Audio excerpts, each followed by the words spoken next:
जय गुरुदेव।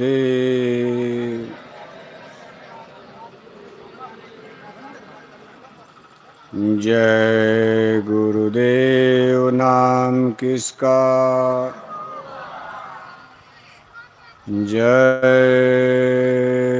गुरुदेव।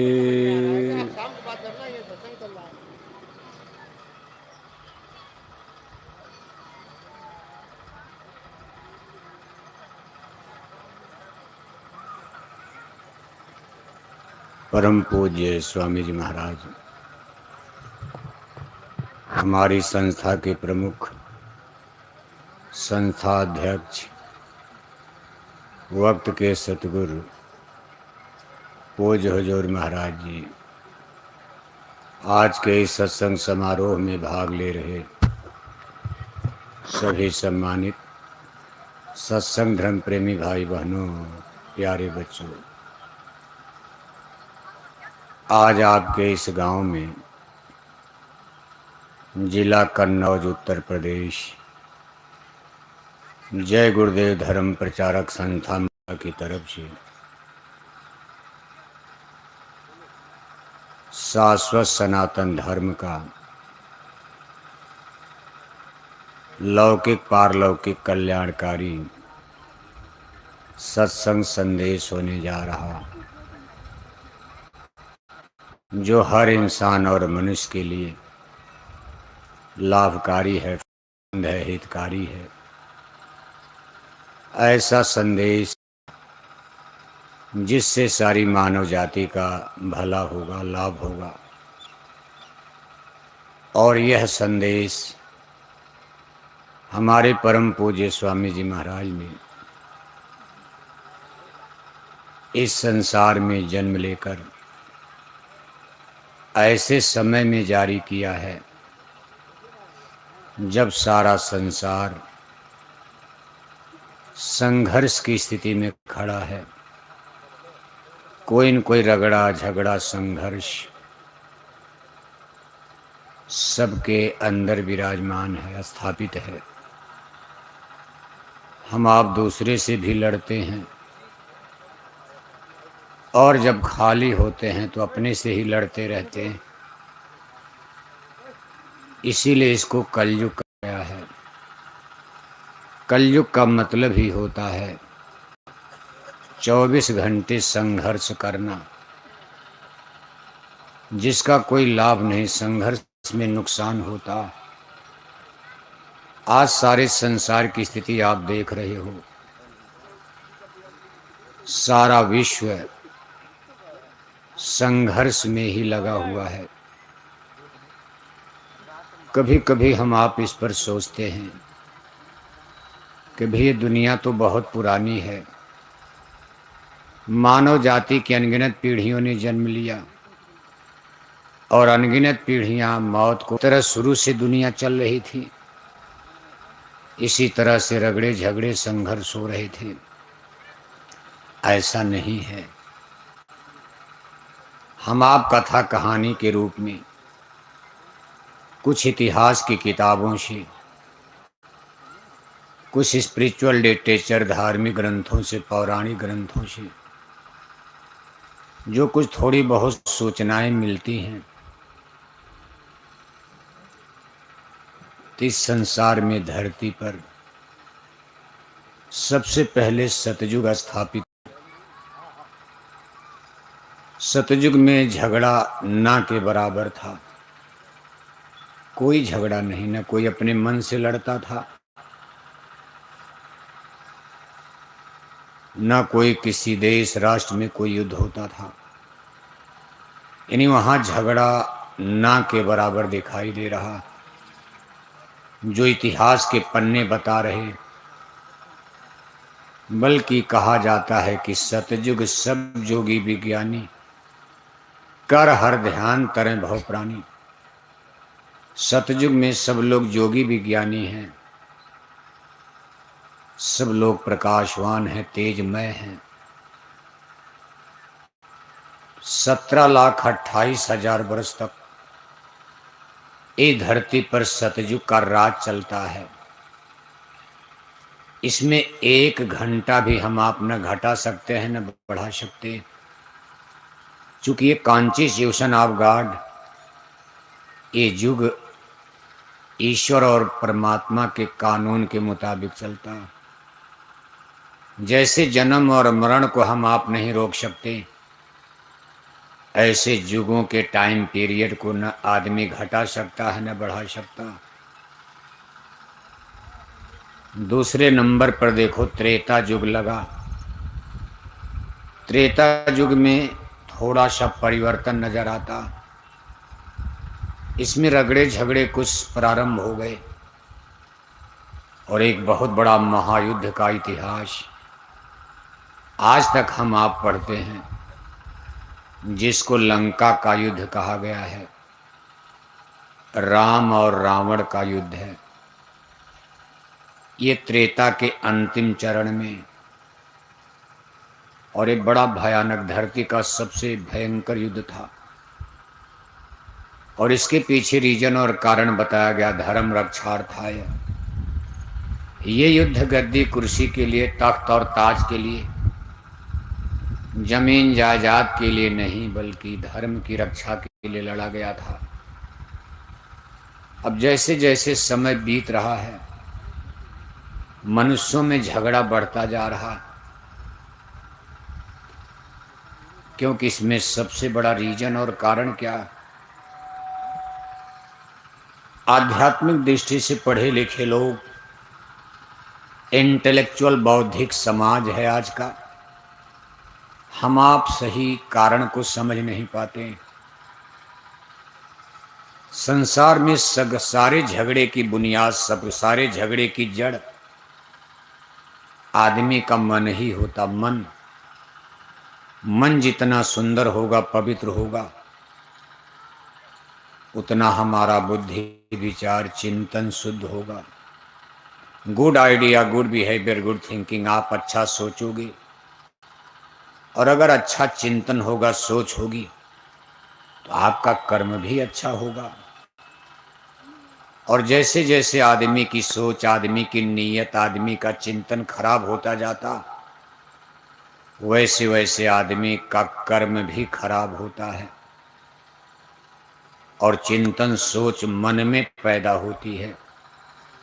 यानी कुल मिलाकर संसार को बनाने बिगाड़ने का, मनुष्य को अच्छा और बुरा बनाने का कारण, रीजन मन ही है। शरीर तो सबकी एक ही है, आंख वही है। किसी की आंख माँ बहन बेटी पहचान रही है, और किसी की आंख देखो माँ बहन बेटी की पहचान नहीं कर पाती। किसी का हाथ गरीबों को दान दे रहा है, और किसी का हाथ गरीबों को गोली मारकर उनका जमीन पैसा लूट रहा है। इसके पीछे हाथ तो वही सबका है, लेकिन मन सबका अलग अलग हो जाता। और ये मन सतयुग में अगर शुद्ध था, तो त्रेता में गड़बड़ कैसे हो गया? और आज कलयुग आते आते सबका मन खराब हो गया। जितने लोग खड़े बैठे हो, दुनियादारों का, इन्हें सत्संगियों का भी मन खराब है। धोने की कोशिश कितने दिन से धो रहे हो? सत्संग रूपी जल में अपने मन को धोया जा रहा, लेकिन सोचो मन कितना गंदा हो गया है कि अभी तक मन की सफाई नहीं हो पाई। आप सत्संगियों को भी रगड़े झगड़े में, निंदा चुगली में देख रहे हो। कभी कभी सत्संगी ऐसा काम कर जाते हैं कि गांव में, घर में, समाज में शर्म के मारे सर झुक जाता। लोग तान मारने लगते हैं, भाई देखो बोरा पहने हैं, जैकेट पहने हैं, शाकाहारी। बराबर मथुरा जाते हैं और उनके घर में, परिवार में ये हो रहा। यानी ये मन कितना गंदा कलयुग में हो चुका। ये परिस्थिति कोई आज की नहीं है, धीरे धीरे धीरे धीरे। और मन पर असर, मन को गंदा और शुद्ध कौन करता? गुण। गुणों की संख्या 3 बताई गई है, सतोगुण, रजोगुण, तमोगुण। जैसे आप कलर देखते हो, पेंट यानी रंग देखते हो। जिस रंग में रंग दिया जाए उस पर चढ़ जाता है रंग, लाल रंग, हरा रंग, पीला रंग। फिर इसको मिटा करके दूसरा रंग चढ़ा दो, लाल में हरा मिला दो तो एक अलग रंग बन जाएगा, हरा में पीला मिला दो तो एक अलग रंग। तो चार ही होता, लाल, हरा, नीला, पीला। काला और सफेद भी दो रंग, तो छह मान लो आप। लेकिन मूल कलर चार ही माना गया, लाल, हरा, नीला, पीला। अब इसी में मिक्सचर करके कितने कलर, कितने डिजाइन बनाए जाते हैं। इसी तरह से गुणों की संख्या 3 बताई गई। जैसे जैसे हमारा मन इन गुणों के कलर में, पेंट में रंगा जाता, उसी तरह ये मन अच्छा और बुरा बनने लगता। अब ये सब देखो नेचुरली होता। सतयुग में मन पर सतोगुण का प्रभाव होता। सतोगुण का प्रभाव होने से सबकी बुद्धि सात्विक होती। सतयुग में पूरी धरती पर कोई मनुष्य मांस नहीं खाता। उसमें सत्संग वत्संग नहीं सुनाना, ये प्रभाव है। सतयुग का एक भी आदमी मांस नहीं खाएगा। सतयुग में कोई शराब गांजा नहीं पीता। सतयुग का आदमी झूठ नहीं बोलता है, धोखा नहीं देता, निंदा चुगली नहीं करता। सतयुग सब जोगी विज्ञानी कर हर ध्यान तरह भव पानी। वैसे विश्वास तो नहीं होता, सुना जाता है, सुनाया जाता, लेकिन ऐसा भी होता। क्या कभी ऐसा भी संसार था कि कोई आदमी मांस खाता ही ना हो धरती पर, कोई शराब न पीता हो, कोई झूठ न बोलता? लेकिन इसी धरती पर जब सतयुग आता तो ऐसा ही हो जाता। इसमें कोई मेहनत नहीं करनी, कुदरती होता। जैसे हम लोग यहाँ बैठे हैं, अभी आसमान से हेलीकॉप्टर से यहाँ जहरीली गैस छिड़क दी जाए, धीरे धीरे गैस का असर नीचे तक फैलेगा, हमारी आपकी सांस रुकने लगेगी, थोड़ी देर में सब लोग मरने लगेंगे, जहर फैल जाएगा। ऐसे ऊपर से ही गुणों का छिड़काव हो जाता। धरती वही रहेगी, सूरज चांद तारे वही रहेंगी, जमीन वही है, घर खलिहान मकान वही है, आदमी भी वही है। लेकिन ऊपर से सतोगुण का रसायन देवी देवता ईश्वर परमात्मा की तरफ से छिड़क दिया। धरती के चारों तरफ सतोगुण का, इसका सीधे मनुष्य के मन पर प्रभाव पड़ता। और चूंकि टाइम और पीरियड राउंड सर्किल में सफर कर रहा, जैसे सीधी रेखा में आप चलो तो आपकी यात्रा अनंत है, आपको सीधी लाइन पर जाना है, कभी यात्रा खत्म नहीं होगी। लेकिन अगर कोई गोल पथ, राउंड सर्किल में गोला बना करके उस पर आपको चलना है, तो थोड़ी देर के बाद आप जहां से चले हो वहीं फिर आ जाओगे, फिर चलोगे, फिर लौट करके वहीं आ जाओगे। ऐसे पूरा यूनिवर्स और ब्रह्मांड गोलाकार अंडाकार है। पूरा गोल तो नहीं, जैसे अंडा होता है थोड़ा सा ऐसे गोलाकार, फिर भी गोलाकार है।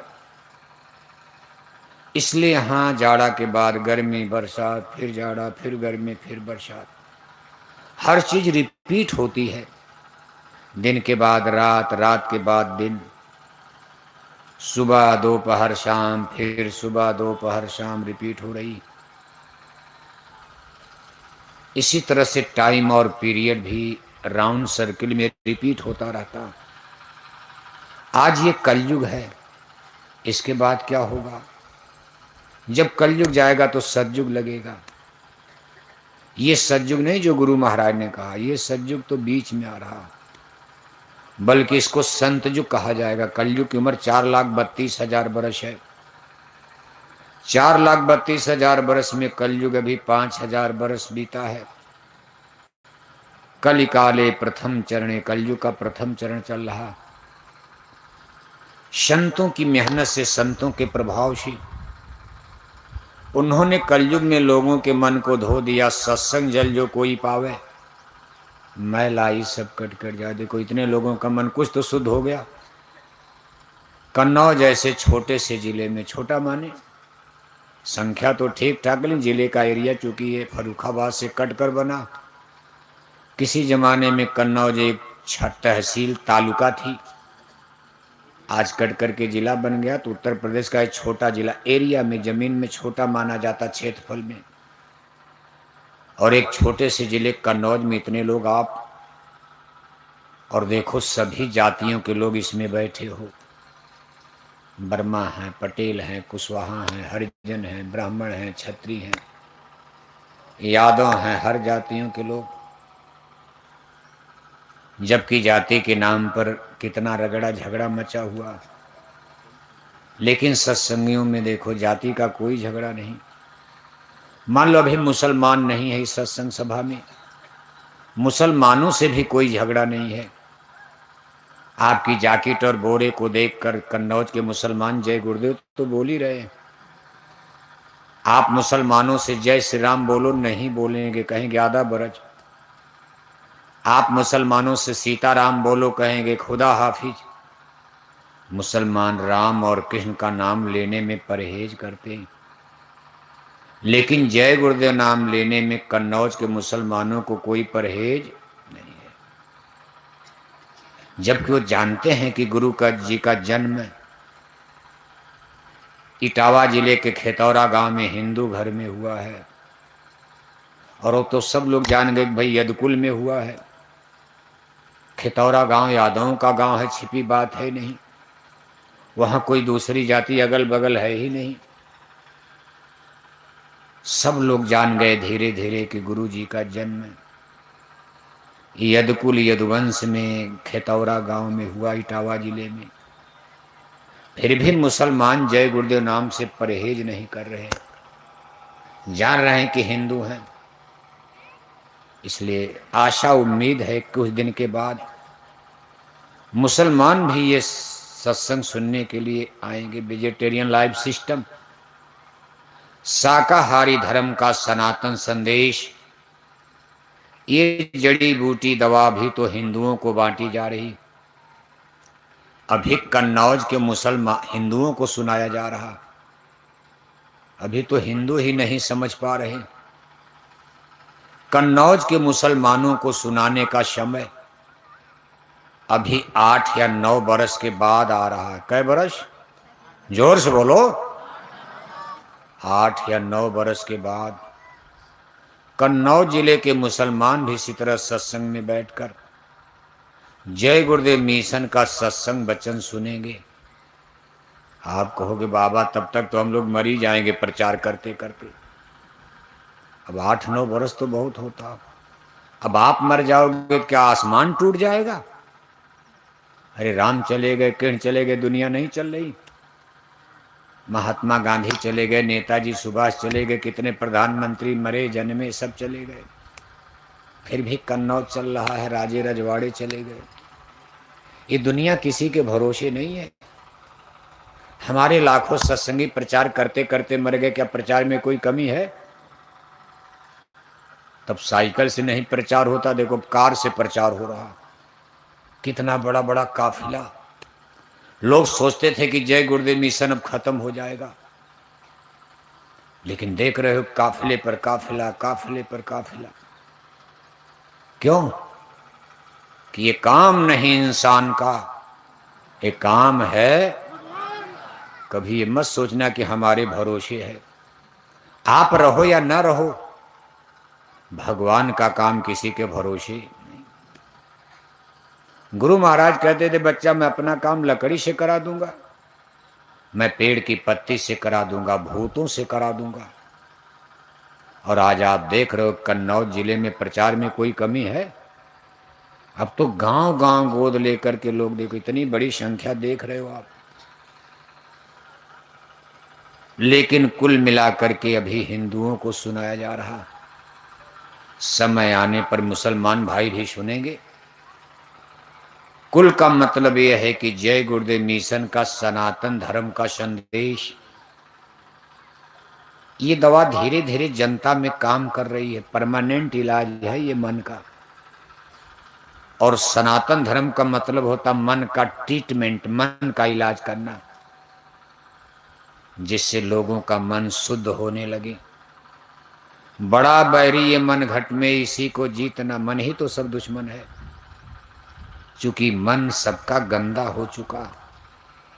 ऐसी जड़ी बूटी दुनिया में कहीं मिल नहीं रही कि सबके मन को, चाहे प्रधानमंत्री हो, चाहे मुख्यमंत्री हो, चाहे अमेरिका के राष्ट्रपति मिस्टर डोनाल्ड ट्रंप हो, चाहे ईरान के लोग हों, चाहे सऊदी अरब के लोग हों, चाहे इजराइल के प्रधानमंत्री हों, चाहे चीन के, चाहे रूस के, आज सबका मन गंदा हो चुका है। और जब मन गंदा होता है तो मन में काम, क्रोध, लोभ, मोह, अहंकार ऐसे विकार जन्म लेते हैं। गंदगी, काम की बढ़ोतरी हो जाएगी। कलिकाल बिहाल किए मनुजा, नहीं माने कोई अनुजा तनुजा। मन गंदा होते ही काम की वृत्ति, इतनी काम वासना आदमी के अंदर कि चाचा भतीजी नहीं पहचानेगा। अपने ही घर में शराब पीकर भतीजा चाची नहीं पहचान रहा, बाप बेटी नहीं पहचान रहा, भाई बहन नहीं पहचान रहा। इस कलयुग में देखो कहाँ आदमी आज खड़ा, और सब मन का खेल है। बाहर से कपड़ा उपड़ा तो सबका ठीक ठाक है, दिन में 2 बार साबुन वबुन लगा के नहा लेते हो, टनाटन हो। आप अमेरिका के राष्ट्रपति की फोटो इस समय मोबाइल पर देख रहे हो, कितना सुंदर चेहरा मिस्टर डोनाल्ड ट्रंप का, टाई वही लगा करके बढ़िया कपड़ा एकदम डेकोरेट। लेकिन मन उनका कितना गंदा है, खराब है। खाते क्या लोग? सूअर की मांस खाते हैं, गाय की मांस खाते हैं। बाहर से तो अंग्रेज लोग कितने गोरे चट्टे हैं, लेकिन ये लोग सूअर और गाय की भी, दोनों की मांस खाते हैं। कहीं कहीं किसी किसी चीन में जाओ तो चींटी का अचार बना के खा। चींटा, जो लाल चींटा देखते हो बड़ा वाला, इसका अचार बना के, जैसे कटहल का अचार आप खाते हो, चीन वाले चींटा का अचार बना के रख के खाते रहते हैं। कुत्ता भी मार के खा जाते हैं, सर्प की भी मांस वो लोग खा जाते हैं। बताओ आप। तो जब संसार और चेहरा देखोगे तो बहुत सुंदर, वेरी वेरी हैंडसम, सूरज की तरह चेहरा चमक रहा, सूट बूट टाई कोट, अणुबम परमाणु बम लेकर। इसमें देखो अमेरिका जो है, डोनाल्ड ट्रंप ईरान को घेरे खड़े हैं, और अब कहते भाई हम तो ईरान को 2 सेकंड में मिटा सकते हैं। वैसे लड़ाई तो बहुत दिन से चल रही, आज 22 दिन हो गया, लेकिन अब वो करे देखो भाई हम बर्दाश्त कर रहे हैं। नहीं तो ईरान क्या है, अहंकार देखो उनका, हम ईरान को 2 सेकंड में निपटा देंगे, क्योंकि परमाणु बम न्यूक्लियर वेपन्स है। सही भी है, अमेरिका अगर चाह ले तो ईरान उसके सामने क्या। अमेरिका का 2 परमाणु बम अगर बंबई ऐसे शहर पर गिर जाए तो 2 घंटे में बंबई भस्म हो जाएगी। ईरान बहुत बड़ा देश नहीं है, लेकिन अभी सर्प को मारने के लिए, चींटी को मारने के लिए, कुत्ता बिल्ली को मारने के लिए, बकरी मुर्गी मारने के लिए कोई बंदूक नहीं चलाता। अमेरिका एक जिम्मेदार देश है, संसार की सुपर पावर है। थोड़ा समझदारी तो है, बड़े लोगों को समझदारी से काम लेना भाई, कोई ये न कह दे गरीबों को सता रहे। अमेरिका दुनिया का जमींदार है, लैंड लॉर्ड है, मुखिया है, सरपंच है। इसमें 2 राय नहीं कि आज संसार की सबसे बड़ी शक्ति अमेरिका है। उसका बनाया जहाज चंदा मामा तक जा रहा। सबसे पहले चंदा मामा पर जहाज 1969 में, 69-70 में आदमी के साथ अमेरिका ने ही भेजा था। उसके बड़े बड़े यान मंगल के आगे चल करके गैलेक्सी तक पहुंच रहे हैं। ये जो तारों का झुरमुर देखते हो, वहां तक मशीनें काम कर रही, चंदा और सब कुछ देख रहे हो। सबसे पहले परमाणु बम अमेरिका ने ही बनाया, इसलिए दुनिया का दरोगा है, दरोगा। दरोगा किसी को दो डंडा मार दिया, आप क्या करोगे? आप सर सर करोगे तब तक दो डंडा फिर लगाएंगे। दरोगा के यहाँ तो गाली गलौज डंडा ही बजता, वहां कोई जज कचहरी थोड़ो ना कि पूछा जाएगा। भाई जाओ अब अदालत में जाओ और जाकर जज से कहो दरोगा साहब ने हमको मार दिया, पूछा जाएगा। लेकिन दरोगा को गाली देना, डंडा मारना, ये पुलिस वाले क्या करते? दरोगा अमेरिका आज दुनिया का दरोगा बना बैठा अब इस स्थिति में। लेकिन कुल मिलाकर वो बहुत बड़ी पावर है, जिम्मेदार है। इसलिए ईरान को बार बार समझा रहा, भाई मान जाओ, कहीं हमारे परमाणु बम अगर छूट गए। लेकिन अमेरिका भी डरता, क्योंकि रूस उधर, उसके पास भी परमाणु बम है, चीन के पास है, भारत के पास है, पाकिस्तान के पास, कब तो कई देशों के पास है। कहीं दोनों तरफ से परमाणु बम चल गए तो दुनिया खत्म हो जाएगी। दुनिया के बड़े बड़े वैज्ञानिक कह रहे हैं, अगर न्यूक्लियर वेपन्स का प्रयोग, अगर परमाणु बम का प्रयोग लड़ाई में हो जाएगा, एक हफ्ते के अंदर संसार की 2/3 पॉपुलेशन, आबादी खत्म हो जाएगी। एक हफ्ता। जैसे महाभारत 18 दिन चली, तो महाभारत में जनता तो नहीं मारी गई। जो लोग लड़ाई के मैदान में गए, मिलिट्री पावर, सेना सिपाही, राजा राजकुमार मारे गए। जनता तो खेत में अपना हल जोत रही, कोई गाय चरा रहा, कोई अपना काम कर रहा, जनता से क्या लेना देना। लेकिन अब की बार जो युद्ध होगा विश्व, परमाणु बम, अगर परमाणु बम फूटेगा तो बटन से काम होता। परमाणु बम का मतलब बटन, बटन दबेगी, परमाणु बम जाके वहां गिरने लगेगा। पाकिस्तान बटन दबाएगा, दिल्ली पर गिर जाएगा, जाना नहीं पड़ेगा, वहीं बटन दबा दिया, बम आकर के परमाणु बम दिल्ली पर गिर गया। दिल्ली ने बटन दबा दिया, परमाणु बम इस्लामाबाद जाकर के, रावलपिंडी पर जाकर के गिर गया, पाकिस्तान पर। इसलिए भारत पाकिस्तान बैलेंस कर रहे। पाकिस्तान के भी पास परमाणु बम आ गया। भारत पाकिस्तान की लड़ाई बड़ी खैसी 2 दिन में निपट गई। भारत पाकिस्तान की लड़ाई देखो 2 दिन नहीं चली, अभी हुई थी ना कुछ दिन पहले, 2 दिन में ही निपट गई। क्योंकि सावधान अमेरिका ने कर दिया कि भाई बंद करो, नहीं तो पाकिस्तान परमाणु बम छोड़ने जा रहा भारत पर। और परमाणु बम की नीति, भारत की नीति क्या है कि भाई हम पहला आक्रमण नहीं करेंगे, हमारे ऊपर अगर कोई परमाणु बम डालेगा उसके बाद हम डालेंगे। पाकिस्तान ने कहा नहीं, हमारी नीति ये नहीं रहेगी, हम फर्स्ट अटैक, हम इंतजार नहीं करेंगे, हम पहले भी डाल सकते। तो दोनों की अलग अलग थ्योरी। देखो भारत पाकिस्तान में कितना अंतर। भारत ने कहा हम उसको लाठी मारेंगे जो पहले लाठी का हम इंतजार, आप हमको मारो। अब बताओ, आपने लाठी मार दिया, सर फूट गया, बेहोश, आप लाठी क्या चलाओगे आप? ये नीति भी तो खतरनाक है। अब आप पर उसने परमाणु बम छोड़ दिया, दिल्ली पर छोड़ दिया, अब कहो हम चला, आप जिंदे नहीं रहोगे, परमाणु बम क्या चलाओगे? पाकिस्तान ने कहा भाई ना ना ना ना, हम पहले भी मार सकते, हमको खतरा लगेगा अगर तो हम छोड़ देंगे दिल्ली पर। इसलिए परमाणु बम के बल पर पाकिस्तान गुर्राता है। दुष्ट आदमी है।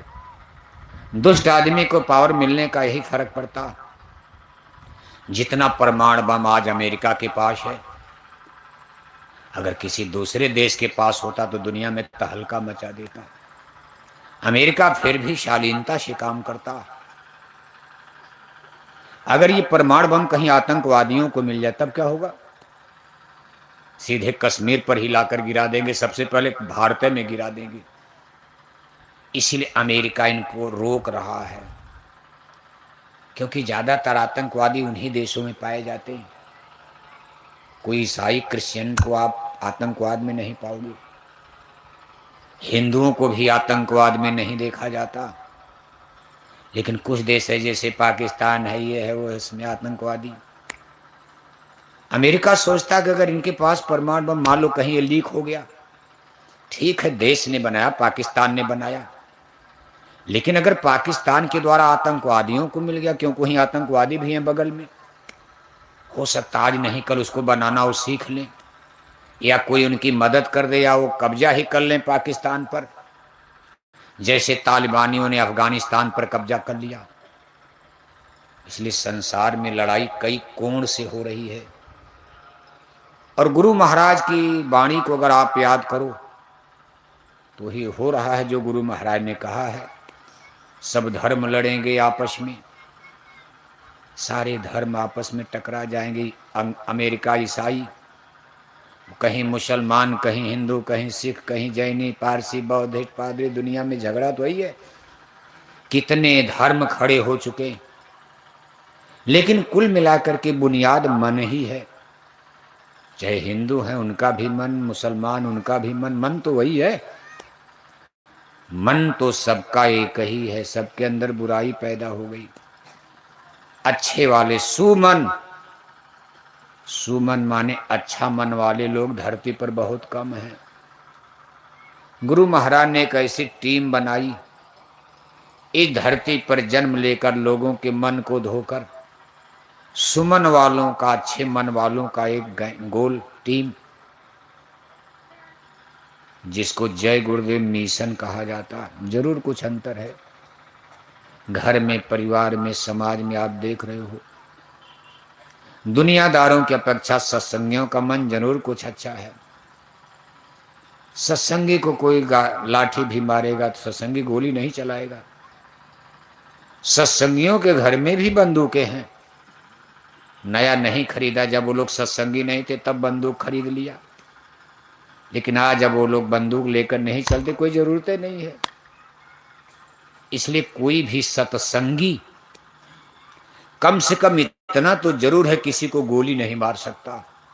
हाँ, गाली गलौज, रगड़ा झगड़ा, लपड़ थप्पड़ थोड़ा बहुत तो हो सकता, लेकिन मर्डर वाली स्थिति सत्संगी की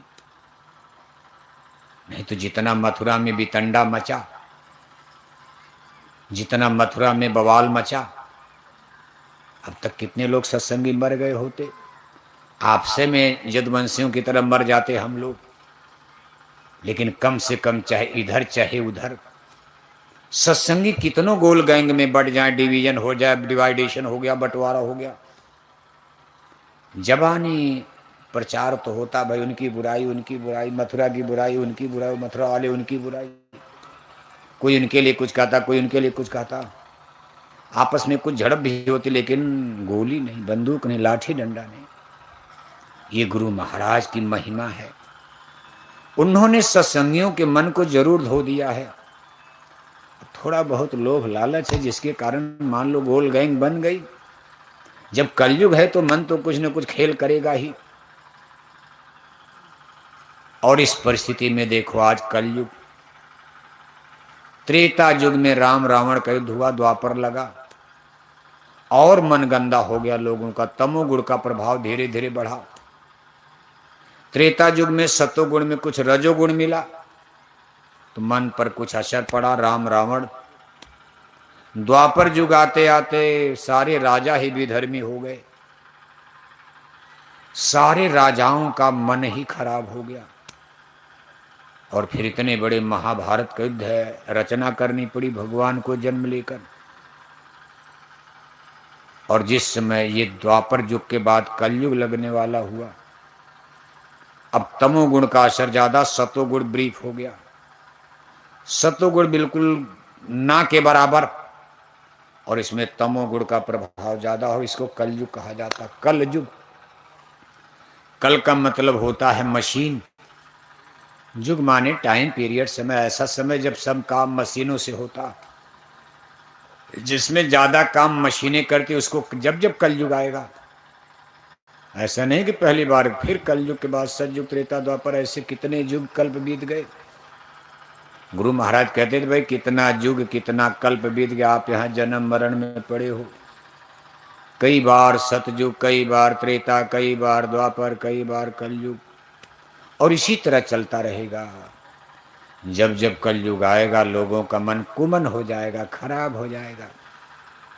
ये कलयुग का असर, मशीनों से काम, इन मशीनों का काम माने भौतिकवाद बढ़ जाएगा, और यही भौतिकवाद फिर मनुष्यों का नाश करवा देता। जितना ज्यादा भौतिकवाद होगा, भौतिकवाद माने इंटेलेक्चुअल डेवलप, बौद्धिक विकास, आदमी का बौद्धिक आध्यात्मिक विकास बंद हो जाता। आत्मा के बारे में सोचना समझना आदमी छोड़ देता, जबकि मानव जन्म पाकर के आत्मा के बारे में भी सोचना चाहिए। आदमी केवल शरीर के बारे में बस बुद्धि से सोचेगा, बुद्धि से पढ़ेगा लिखेगा, इंजीनियर बनेगा, डॉक्टर बनाएगा, कार बनाएगा, मोटर बनाएगा, हवाई जहाज बनाएगा। इसको इंटेलेक्चुअल डेवलपमेंट कहते, भौतिकवाद का विकास। आज आप देख रहे हो कि सब काम आपका मशीन करने लगी। खेती का काम मशीन कर रही है, दुकान का भी काम मशीन कंप्यूटर कर रहा, बिजनेस व्यापार जहां देखो मशीन काम कर रही। आपका आटा भी मशीन बना रही, रोटी भी मशीन बना रही। और अब तो ऐसी मशीन आ गई कि रोटी पेट में चली जाए, मशीन से हाथ भी नहीं लगाना। भारत में तो भी नहीं, लेकिन विदेश में बटन दबाओ रोटी पेट में चली जाएगी। आपको हाथ में सोए सोए कुछ नहीं करना। बटन दबा दिया, गेहूं की बुआई हो गई। बटन दबा दिया, गेहूं की सिंचाई हो गई। बटन दबा दिया, गेहूं की कटाई हो गई। बटन दबा दिया, गेहूं की मड़ाई हो गई। बटन दबा दिया, गेहूं आटा बन गया। बटन दबा दिया, आटा की रोटी बन गई। और बटन दबा दिया, रोटी पेट में चली गई। अब जब सब काम मशीन से करोगे तो रोटी पेट में अटक गई, 3 दिन हो गया टट्टी नहीं हो रही। तब आप कहोगे डॉक्टर साहब मशीन लगाओ और टट्टी तो निकालो। 2-4 बार डॉक्टर ने मशीन लगाई। जब मशीन के द्वारा टट्टी निकाली गई, 4-5 बार के बाद आप हार्ट के मरीज हो जाओगे। आपका बीपी लो और हाई होने लगेगा। और जो हार्ट का मरीज हो गया उसके जीवन की कोई गारंटी नहीं। कब अटैक आ जाए, राम नाम सोए सोए। इसलिए मशीनों का जो कलयुग बड़ा ये उम्र को कम कर देता, क्योंकि शरीर तो खुद ही मशीन थी। कुछ हाथ से काम करते, कुछ पैर से काम करते, आखिर इस शरीर से भी तो कुछ करना चाहिए। शरीर तो खुद ही मशीन थी। अब आपने इस मशीन को एकदम बैठा गाड़ी खरीद कर रख दोगे, सड़ जाएगी 10 साल में।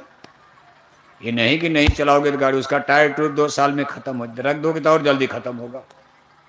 इसीलिए लोग कहते भाई गाड़ी का इंजन रो थोड़ा रवा करना चाहिए।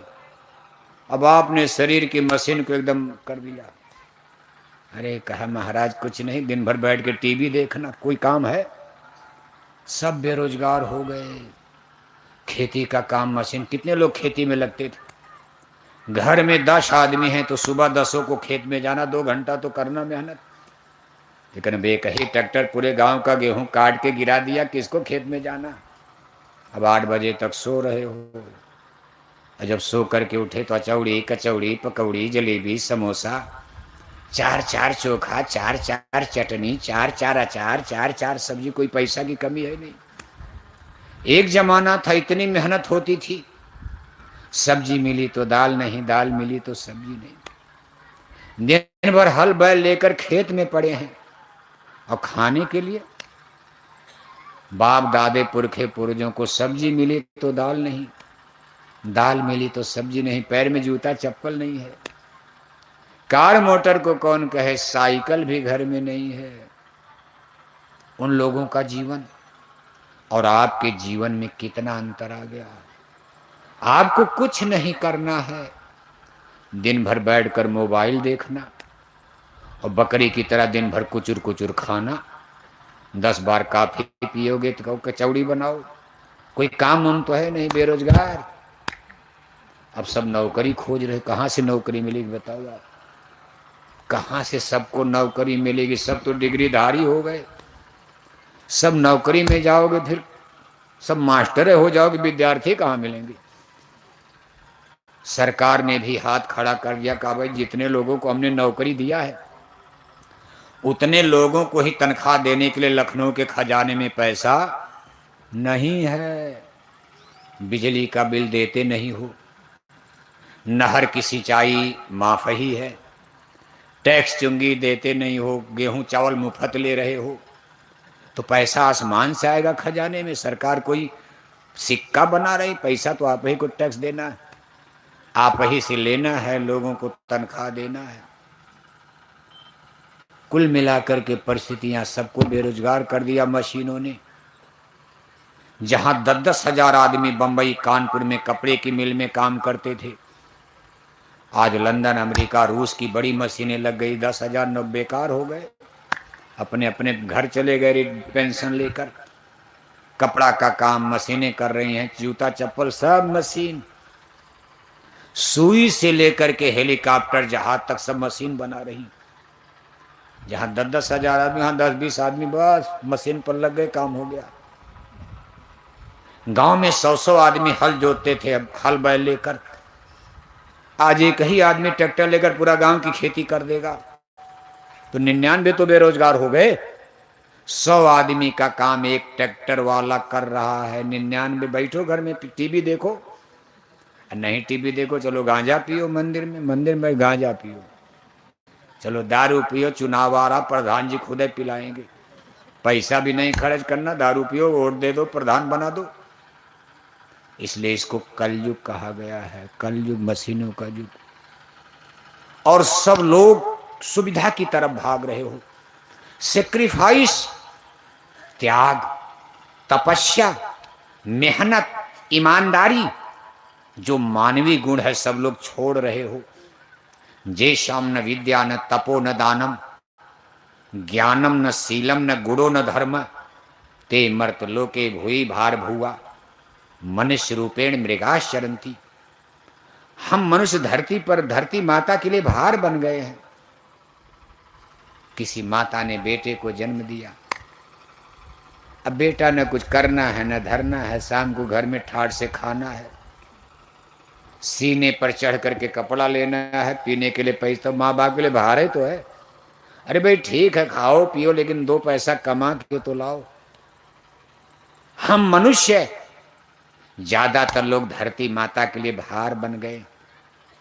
जो धरती माता के लिए भार बन जाए उसको कहा मनुष्य के रूप में, मृग के रूप में, मृग माने जानवर होता, पशु, जिसके अंदर तपस्या न हो, शील न हो, क्षमा न हो, दया न हो, दानी न हो, धर्म न हो, ज्ञान न हो, विद्या न हो, बस जानवर की तरह पेट भरना, खाना पीना सोना, बच्चा बच्ची पैदा करना, बस दिन भर खाते रहे, रात में भोग भोगे सो गए।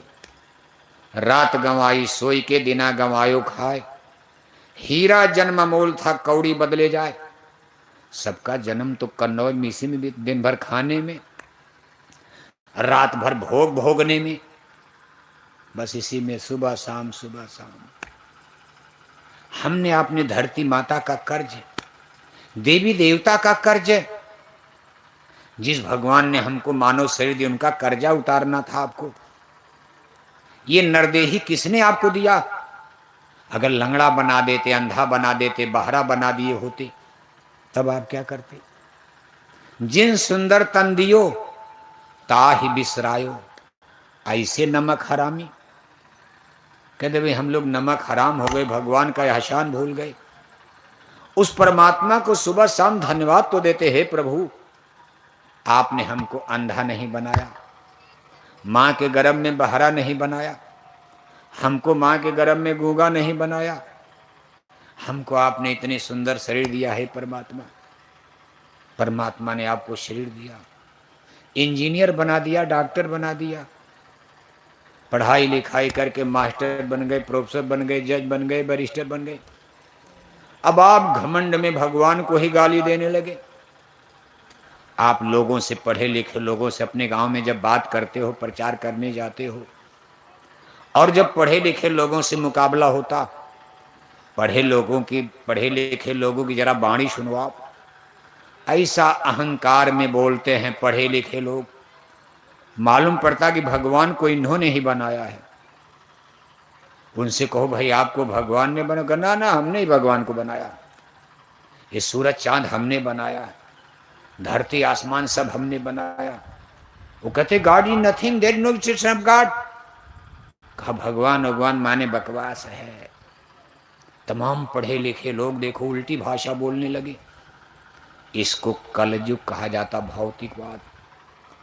और भौतिकवाद में सुविधा भोगी मनुष्य बहुत बड़ा नुकसान, लोग भी बिगड़ता है, परलोक भी बिगड़ता। भौतिकवाद रावण ने बढ़ाया, सोने की लंका बढ़ गई, धर्म का अपमान कर दिया, सोने की लंका मिट्टी में मिल गई। आज सब लोग देख रहे हो, सुविधा के लिए शहर में भाग रहे हैं। कहा महाराज गांव में बिजली कम आती है, गांव में अस्पताल नहीं है, गांव में बढ़िया स्कूल नहीं, चलो आराम से और मजा आएगा।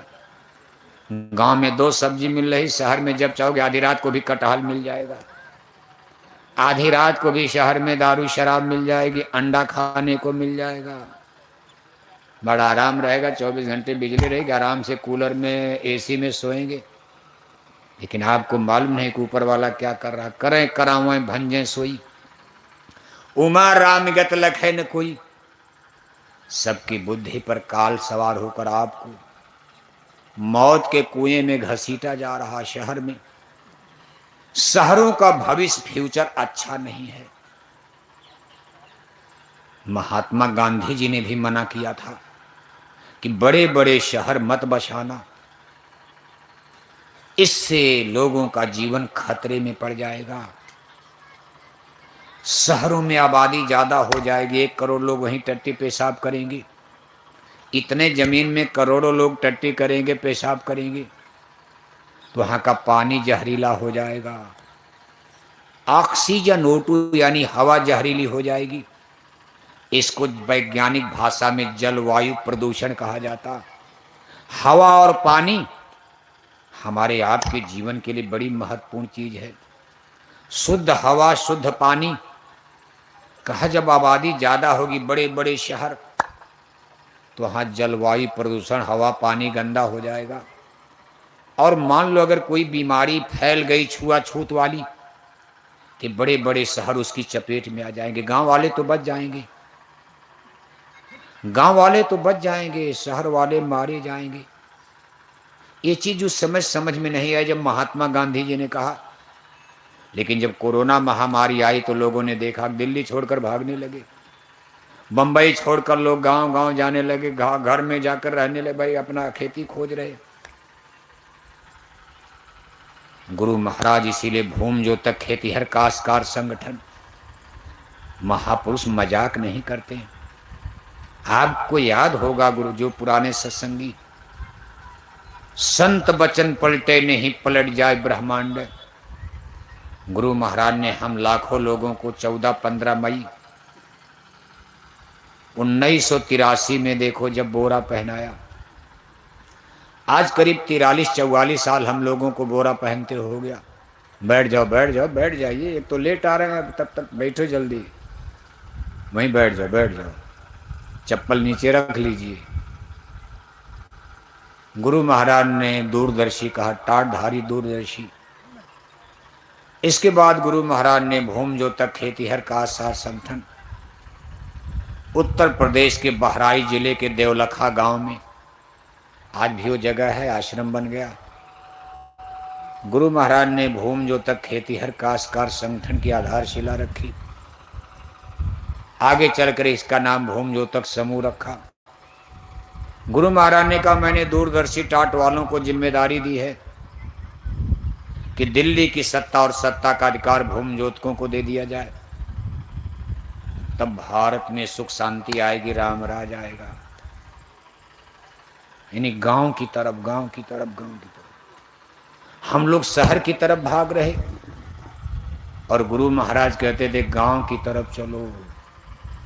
गुरु महाराज ने कहा जब सतयुग आएगा तो पूर्वा से परिवर्तन हो, पूर्वा शहर से नहीं। शहर तो कबाड़ा हो गए हैं, गंदे हो गए, मन गंदा, बुद्धि गंदी, हवा गंदा, पानी गंदा। बड़ी बड़ी कोठियां हैं लेकिन पाप कितना उन घरों में होता। उन बड़ी बड़ी कोठियों में कोई बुरा कर्म नहीं जो शहर में ना होता हो। गरीबों की झोपड़ी में तो पाप कम हो रहा है, अमीरों की बड़ी बड़ी कोठियों में कितने बड़े गुनाह पाप हो रहे हैं। गुरु महाराज ने कहा भाई धर्म की रक्षा, धर्म की स्थापना पूर्वा। पूर्वा माने छोटा गांव, जैसे आपका एक गांव, गांव का एक टोला पूर्वा छोटा सा, जिसमें ज्यादातर गरीब लोग रहते। परिवर्तन वहां से होगा, धर्म की आधारशिला, क्योंकि धर्म वहां जिंदा है गरीबों के सीने में। अमीरों के हृदय में तो मन गंदा हो चुका है पैसे वालों का। खैर ये चीज तो बाद में आपको समझाई जाएगी भूम जो तक का। लेकिन कुल मिलाकर भूम ज्योतकों का भविष्य अच्छा है। गुरु महाराज के वचन, गांधी महात्मा की बात छोड़ो, गांधी महात्मा बेचारे खैर इतने बड़े संत तो नहीं थे, लेकिन दूरदर्शी उनको भी माना जाएगा। जो गांधी जी का कर गए सब सही हो रहा। गांधी जी ने भी किताबें लिखी हैं, उनकी किताबों को जब आप पढ़ोगे तो उनके नेताओं ने उनकी एक बात नहीं मानी, भारत को गर्त में डाल दिया।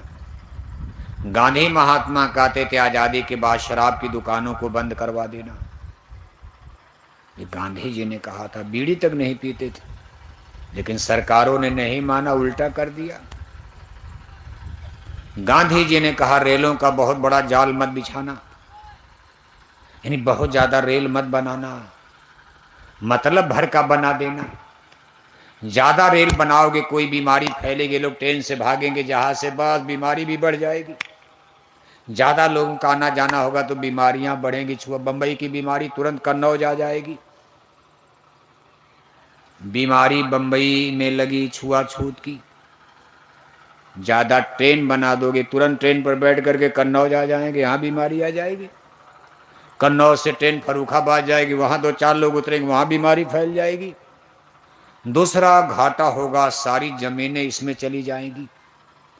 अच्छी अच्छी हमारी उपजाऊ जमीन जब ट्रेन में रेलवे लाइन बनाओगे, सड़क बनाओगे, नगर बनाओगे, सब बड़ी बड़ी कोठियां बना दोगे, सब जमीन उसमें चली जाएगी। बड़ी बड़ी सड़कें बना दोगे तो गेहूं चावल कहाँ पैदा होगा, आलू कहाँ पैदा होगा।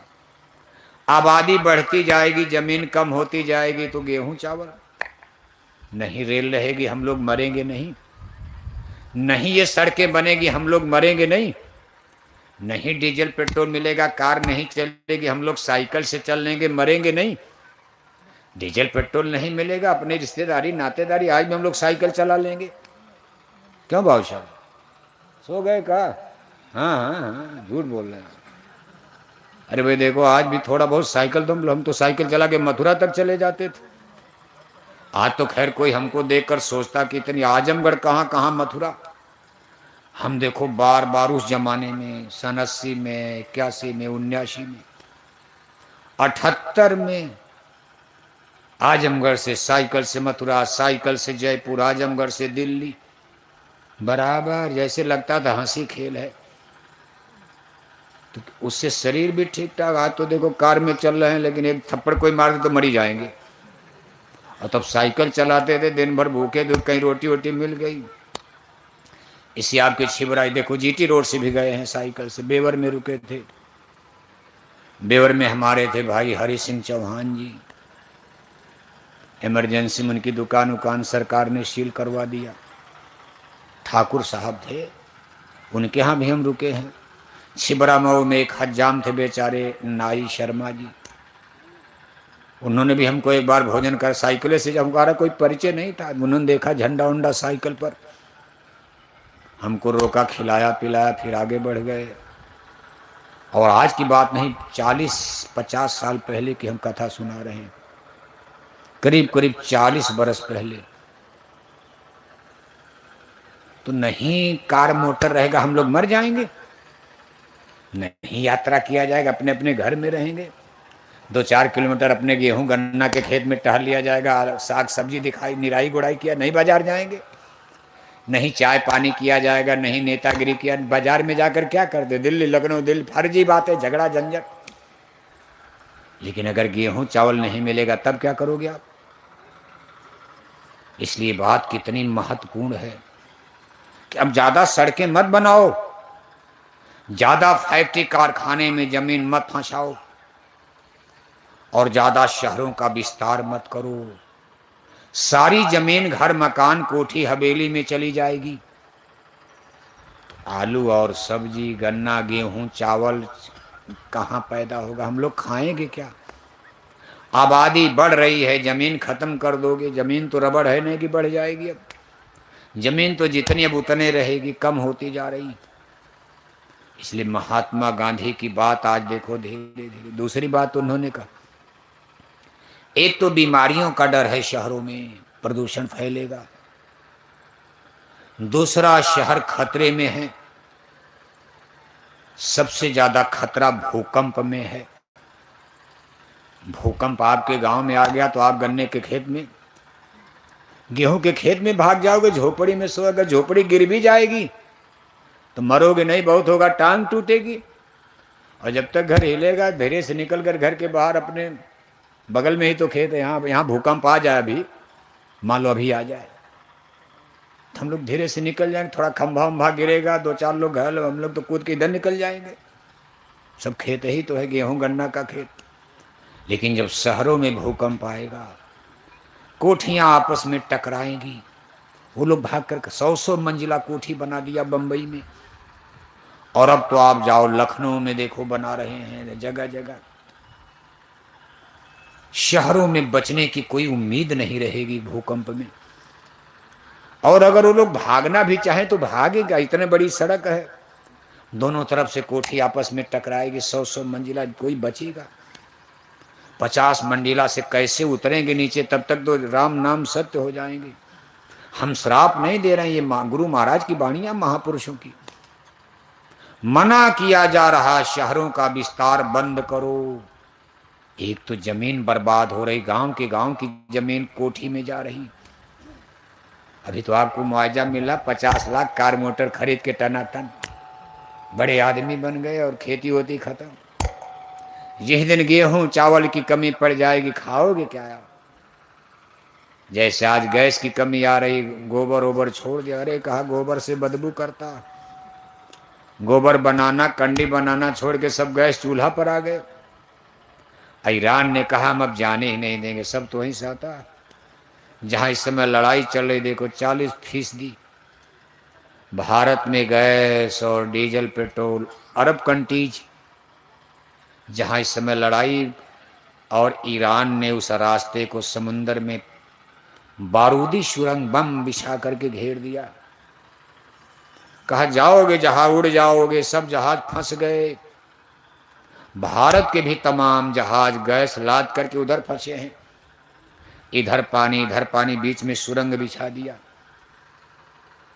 कहा भाई अगर जाओगे अपने आप जाओगे, मरो, हमसे मतलब नहीं है। अमेरिका भी परेशान है कि क्या किया जाए। अब मरता क्या नहीं करता, जिससे जो बनेगा करेगा ना। अमेरिका के पास परमाणु बम है, तो ईरान ने कहा चलो इसी तरह घेरेंगे।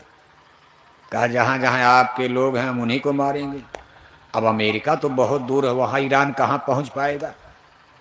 अमेरिका का अड्डा सऊदी अरब में, कुवैत में, तमाम कतर में, अगल बगल हैं, दुबई में। वहाँ अमेरिका ने अपना जो रिफाइनरी लगाई, तेल कारखाना, ईरान उसी पर पीट रहा है।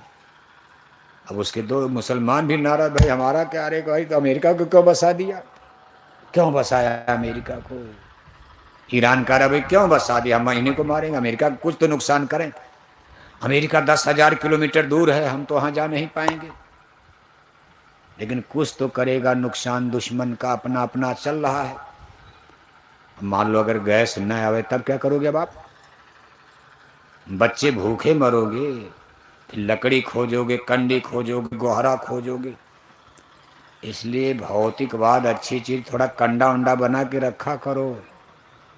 लकड़ी उकड़ी पेड़ और सब काटा मत करो। 2-4 पेड़ अपने अपने खेत में अगल बगल लगा के लकड़ी उकड़ी का जुगाड़ बनाए रहो। ये गैस अनंत नहीं है कि बराबर मिलेगी, गैस तो धरती चाहती, नेचुरल है, और इसकी सीमा है, कभी भी बंद हो सकता। बिजली कभी खत्म हो सकती। मान लो बिजली बनना, उसी पर बम गिरा दिया, बिजली का कारखाना जल गया, बनने में तो साल भर लगेगा, तब क्या करोगे आप फिर? डीजल पेट्रोल के कुएं में आग लगा दिया, सब जल रहा, रिफाइनरियां जल रही, डीजल पेट्रोल मिलना बंद हो गया, फिर यात्रा क्या? जहां जाओगे जंगल में रुक जाओगे आप। होटल में जाओगे तो वहां रोटी ही नहीं, क्योंकि गैस ही नहीं है, पेट्रोल नहीं, जंगल में गाड़ी रुक गई। सोचो कि भाई रात यहीं बिताएं, चलो कोई होटल। जब होटल में गए तो रोटी ही नहीं, क्योंकि वहां गैस ही नहीं है, होटल में रोटी कैसे बनेगी?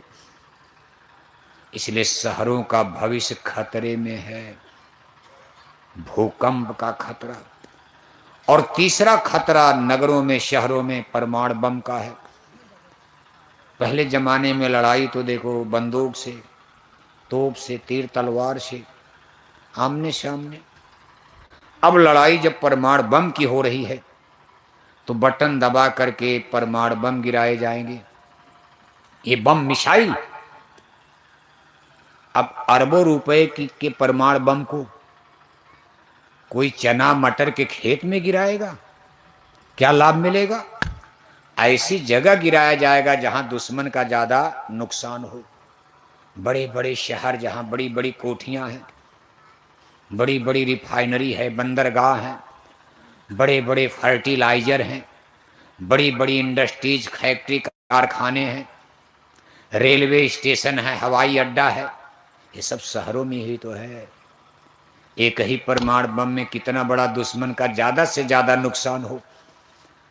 अब गेहूं चना के खेत में गिराकर क्या नुकसान होगा?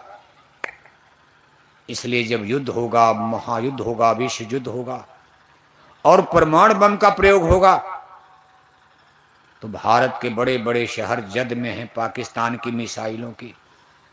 उसने दिल्ली पर, बंबई पर, लुधियाना पर, जालंधर, होशियारपुर, जयपुर, अहमदाबाद, सब पर पाकिस्तान ने अपनी मिसाइलें फिट कर दी। बटन, केवल बटन दबाने की बात, सेट नहीं, सेट हो चुका है।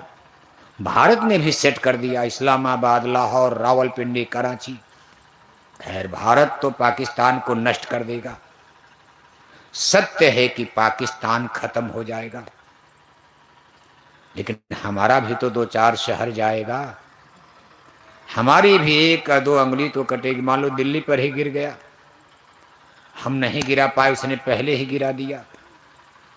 दिल्ली पर गिर गया तो राजधानी है, किंगडम है, भारत का सेंटर है, मरकज है। और अगर कहीं बंबई पर गिरा दिया तब तो भारत की कमर टूट जाएगी, तमाम लोगों की रोजी रोटी।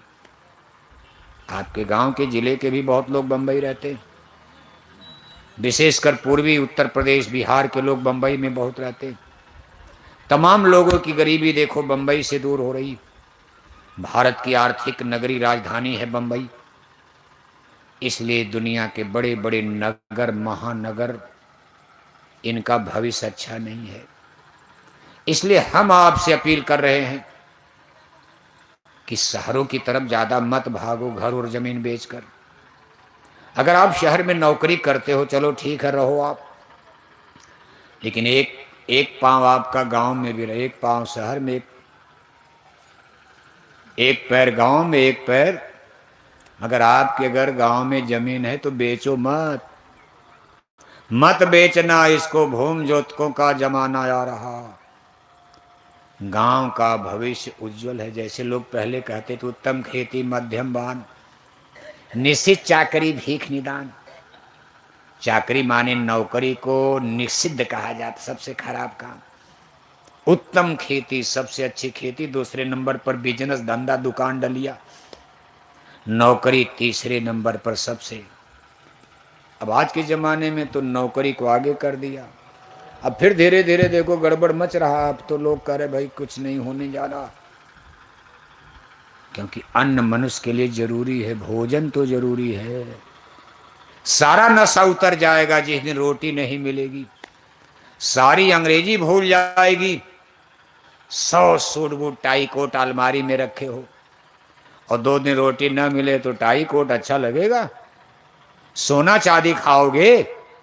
1 करोड़ रुपया बैंक में कागज का नोट रखे हो और घर में 2-4 किलो गेहूं चावल न हो तो राम नाम सत्य हो जाओगे, पैसा खाओगे आप। इसलिए प्राण अन्न में है, इसलिए धरती माता की पूजा की जाती कि हे माता। पहले हमारे ऋषि मुनियों ने नियम बना दिया था कि सुबह उठ करके जब सोकर धरती माता को प्रणाम करो। धरती की पूजा क्यों की जाती? गलत नहीं की जाती कि हे माता, आपसे हमको प्राण पैदा होता। आलू है, बैगन है, टमाटर है, गेहूं है, चावल है, गन्ना है, जो कुछ भी है, आप अगर बंद कर देंगी तो फैक्ट्री में आलू पैदा होगा। अरे फैक्ट्री में तो कपड़ा बनेगा, जूता बनेगा, चप्पल बनेगा, तेल फुलेल बनेगा। किसी फैक्ट्री कारखाना में गेहूं जा, फैक्ट्री कारखाना तो धरती माता है। इसलिए हे धरती माता, आप हमको गेहूं चावल ये सब्जी अनाज देते रहना, हमारे बाल बच्चों का गुजर बसर भूखे न मरें। इसलिए धरती की पूजा प्रारंभ हो गई, पानी की पूजा। गंगा की पूजा क्यों? जेठ में सारी नदी तालाब सूख गए। कन्नौज जिले के सारे गांव के कुएं, तब बिजली उजली नहीं थी, सारे कुएं सूख गए, पंपिंग सेट ट्यूबवेल थे ही नहीं, सारे गांव के तालाब सूख गए, लेकिन गंगा का पानी है। जनता पूजा करने लगी, हे गंगे माता आप मत सूखना, नहीं तो हम कन्नौज के लोग पानी बिना मर जाएंगे, पानी 2 दिन न मिले कोई जिंदा रहेगा। इसलिए गंगा जमुना की पूजा, पानी की पूजा, हवा की पूजा, सूरज की पूजा, ये सब जो उनको देवी देवता मानकर पूजा किया जाता, जिसके पास जो होता उनसे मांगा जाता। लेकिन अब ये लोग मुक्ति तो नहीं दे सकते। अब को धरती माता मुक्ति देंगी, मुक्ति लेना है, धरती माता गेहूं देंगी, चावल देंगी, फल देंगी, इनको पूजो आप। एक दरोगा हो तो आपका ऑर्डर लिखेगा, FIR लिखेगा, केस बन गई तो जज ने फैसला करेगा। आपका मुकदमा अब जज के हाथ में, फांसी से जज बचाएगा फैसला करके। सब नियम कॉन्स्टिट्यूशन बना हुआ। अब आप बाद में चल करके लोगों ने कहा भाई गंगा मैया से ही मुक्ति ले लिया जाए। अरे गंगा मैया आपकी प्यास बुझाएंगी, मुक्ति देंगी? गंगा मैया में इतने मछली मेढक सबको मुक्ति दे देंगी? वो जो जिंदगी भर उसी पानी में, उनको तो मुक्ति मिली नहीं। अब आप एक दिन गए गंगा में, कहा हमको गंगा भैया मुक्ति का पट्टा कर दो, टिकट दे दो, वीजा पासपोर्ट दे दो। कहा गंगा नहाए कवन नर तर गए, मेघवा न तरे जेके जल ही में घर है। सारी जिंदगी मेढक बेचारा गंगा जल में ही है, मछली गंगा जल में सारा जीवन बिता देती, लेकिन उसके शरीर की बदबू नहीं जाती। जाती है मछली जीवन भर गंगा में, जब पकड़ते हो तो बदबू, खाने वालों को तो खैर बदबू नहीं करती, खाने वालों को तो सेंट नजर आता, और जो लोग मछली छोड़ गए उनको लगता बदबू कर रही। जैसे अंडा खाने वाले, कहीं कन्नौज में ठेले पर अंडा बिक रहा, जो लोग शाकाहारी हैं उनको बदबू लगता, और जो अंडा खाने वाले उनको लगता कोई सेंट है, सेंट। उनको बदबू करेगा तो अंडा खाएंगे, वो जाएंगे वहां ठेले पर। नाबदान का कीड़ा है, उसको नाबदान के कीड़े से क्या लेना? भंवरा एक भ्रमर है जो फूल में रहता, उसको नाबदान में ले जाओगे बेहोश हो जाएगा, लेकिन नाबदान के कीड़े को फूल में ले जाओगे बेहोश हो जाएगा, फूल की गंध हो बर्दाश्त नहीं कर पाएगा। ऐसे आदमी का अलग अलग सिस्टम है। जो गंगा का जल मछली की बदबू नहीं दूर कर पाया, वह आपके पापों को कैसे नाश कर देगा, धो देगा पाप। अब नियम क्या बना है? गंगा का विरोध नहीं हो रहा, हमने पहले बता दिया भाई ऋषि मुनियों ने बनाया है, पूजा करो गंगा की, साल में एक बार गंगा मैया की आरती कर लो, गंगा मैया सूखना मत, आप हमको जल देते रहना, बदले में हम आपकी पूजा करते रहेंगे, आप महान हो। लेकिन आपके मन की काई को धोने का, ये मन को निर्मल करने का, आत्मा का स्पिरिचुअल डेवलप, हमारी जीवात्मा का विकास कैसे होगा, हमारी आत्मा की रक्षा कल्याण कैसे होगा, इसका भी नियम भगवान ने सब बना करके रख दिया। कहा सत्संग जल जो कोई पावे, मैल आई सब कट कट जावे, 60 सुधरे सत्संगति पाई। कभी आपका मन निर्मल शुद्ध कब होगा? जब आप संतों के सत्संग में चलोगे। आप संतों का सत्संग, महात्माओं का सत्संग, कहा राम कथा जहाँ सुरसरी धारा, सरसई ब्रह्मचार प्रचारा, विधि निषेध में कलिमल हरनी, विविध कथा रविनंदन बरनी, बट विश्वास अचल निज धर्मा, तीर्थ राज प्रयाग सुकर्मा, सुनि समझे जन मुदित मन, मज्जहि अति अनुराग, लहें 4 फल छतन, संत समाज प्रयाग। संतों का समाज, संतों का सत्संग, ये चलता फिरता तीर्थ राज प्रयाग सचल, आज कन्नौज में लग गया, कल वहां लग जाएगा, फिर वहां लग जाएगा। ये प्रयागराज जहां कुंभ लगता हो तो एक जगह इलाहाबाद में, लेकिन संतों का प्रयागराज बदल सत्संग। जहां भी हो रहा हो प्रयागराज है, मन की काई धुलेगी, मन की कालिमा धुलेगी। गुरबिन मैलो मन को धोई, कहा वहां संत भगवान, गुरु भगवान, सतगुरु आपके मन की काई को धोते हैं, निर्मल करते हैं। एक दो दिन नहीं, बहुत काल जब कर सत्संगा, तब वही है सब संशय भंगा, बराबर आते जाते रहोगे जीवन पर्यंत, मरते दम तक, जब तक हाथ पैर में दम है, शक्ति है। संतों महात्माओं के सत्संग में आते जाते रहो, हाजिरी देते रहो। दुनिया के काम भले पीछे हो जाएं, लेकिन जब पता चले संत समागम, संतों महात्माओं का प्रयागराज आ गया गांव में, जिले में, उसमें मज्जन जरूर करो, चलकर स्नान करो। मज्जन फल पेखी तत्काला, काग होय पिबको मराला। सुनिया चरज करो जन कोई, सत्संगत महिमा नहीं कोई। ये सब देखो रामायण में लिखा है, पढ़ते रहते हो आप, गप नहीं लिखा।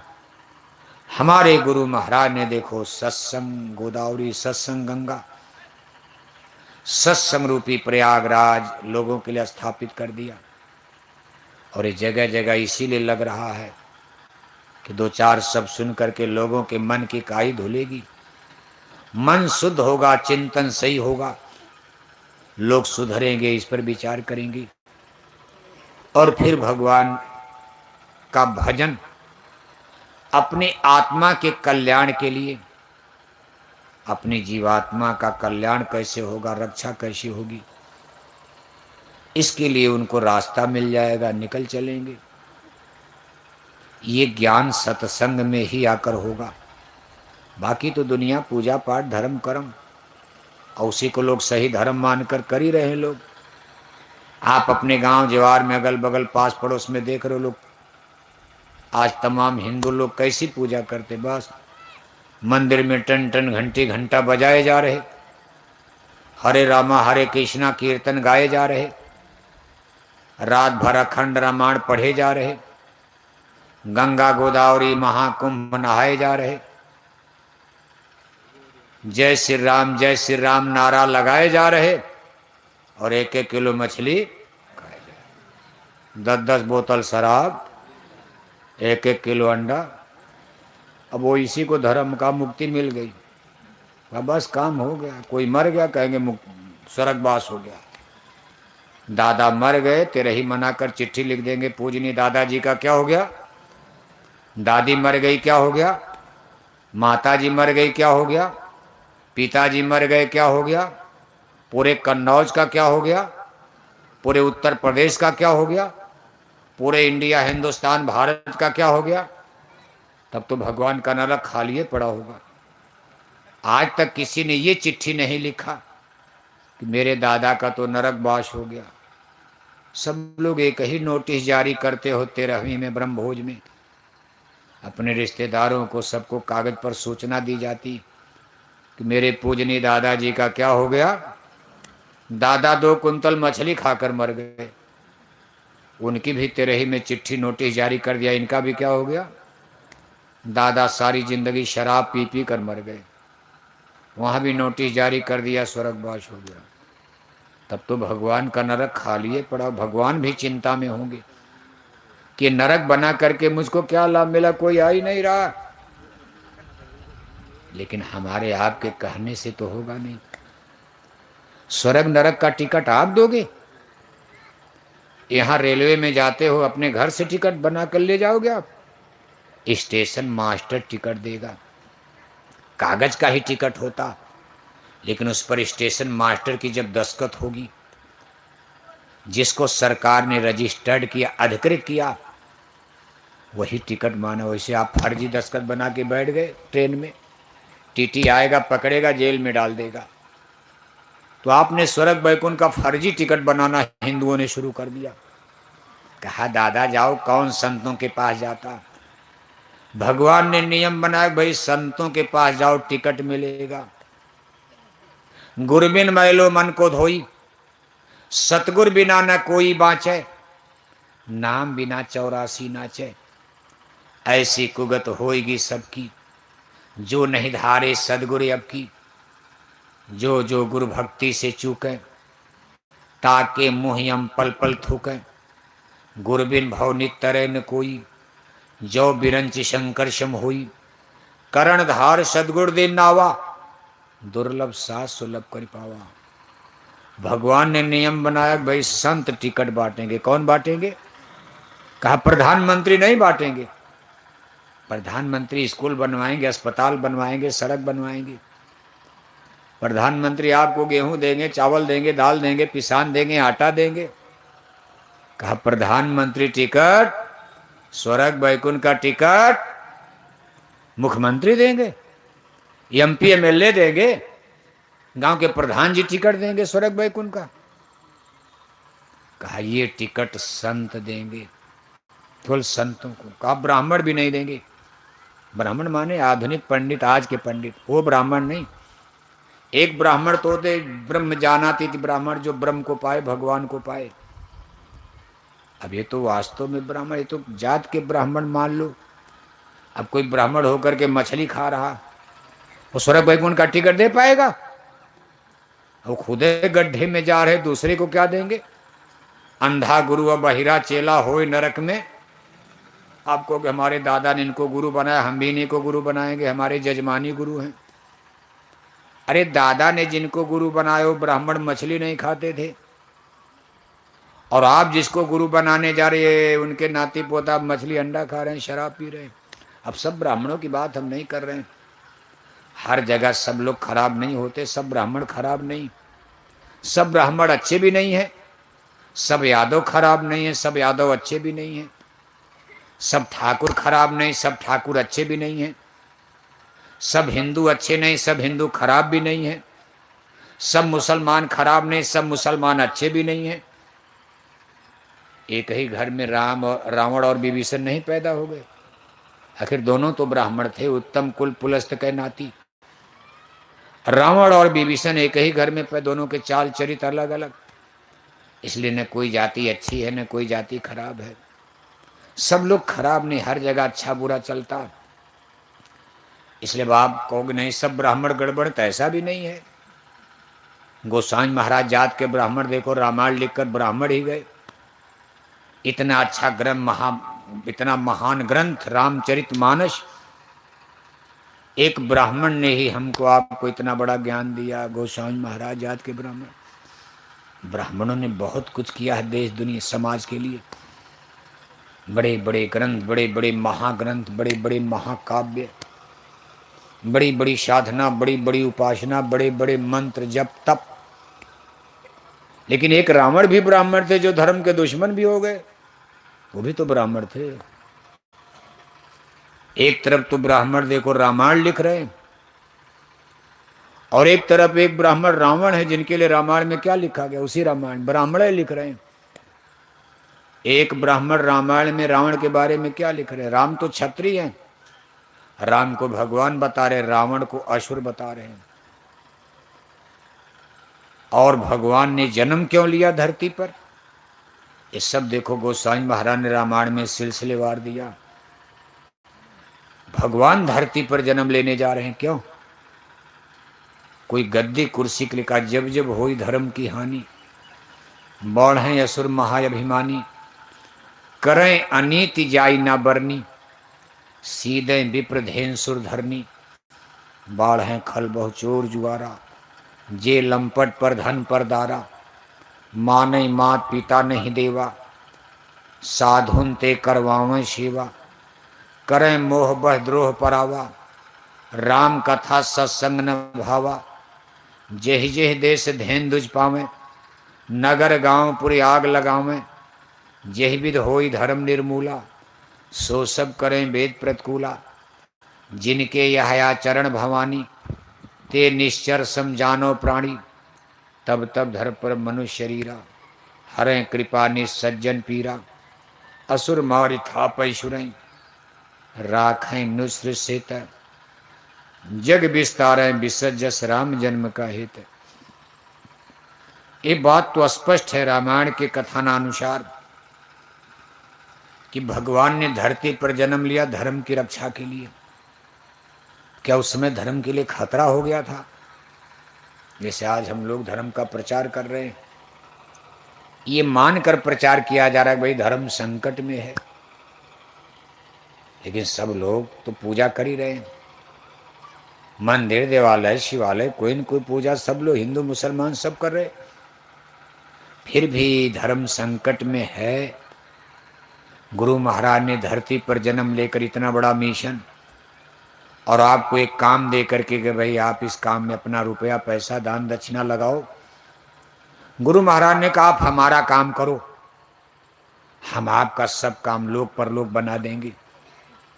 आपके घर परिवार के लिए खेती दुकान दफ्तर में भी हम बरकत दिलाएंगे, और अगर बीच में मर जाओगे तो हम आपकी आत्मा को नरकों से भी, इतना बड़ा आपको।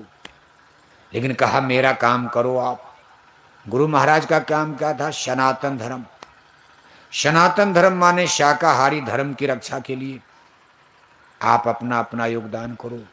सनातन धर्म माने शाकाहारी, सनातन धर्म माने। और हिंदू लोग क्या कहते हैं? मछली भी खाओ वो भी सनातन है, अंडा खाओ वो भी सनातनी कहते हैं। ऐसा नहीं है। सनातन धर्म का मतलब ही है सत्य अहिंसा परमो धर्म। अंडा खाना शराब पीना सनातन में नहीं आता। यही बात तो बज रही है। हिंदू लोग कहते भाई इसको भी सनातन में जोड़ लो, तुम आपके सत्संग में आएंगे। मछली मत छुड़ाओ, हमारा गांजा शराब मत छुड़ाओ, हम आपके सत्संग में आएंगे। लेकिन जय गुरुदेव मिशन का तो भाई यही तो समस्या, गिल्टी है। बिना इसके छोड़े आप सनातनी होगे ही नहीं, सच्चा धर्म है ही नहीं ये। बस यही गिल्टी खत्म हो जाए, हिंदू बदल जाएंगे। फिर मुसलमानों को फिर बताया जाएगा। अभी तो हिंदुओं से ही भिड़ंत हो रही है। शाकाहारी हिंदू और शाकाहारी हिंदू और जैसे राम रावण में युद्ध क्यों हो गया? प्रभु श्री रामचंद्र जी का धर्म शाकाहारी और 4 वेद के पंडित राजा रावण का धर्म। रावण कोई मुसलमान थे? वो हिंदू मुसलमान का झगड़ा था राम रावण का।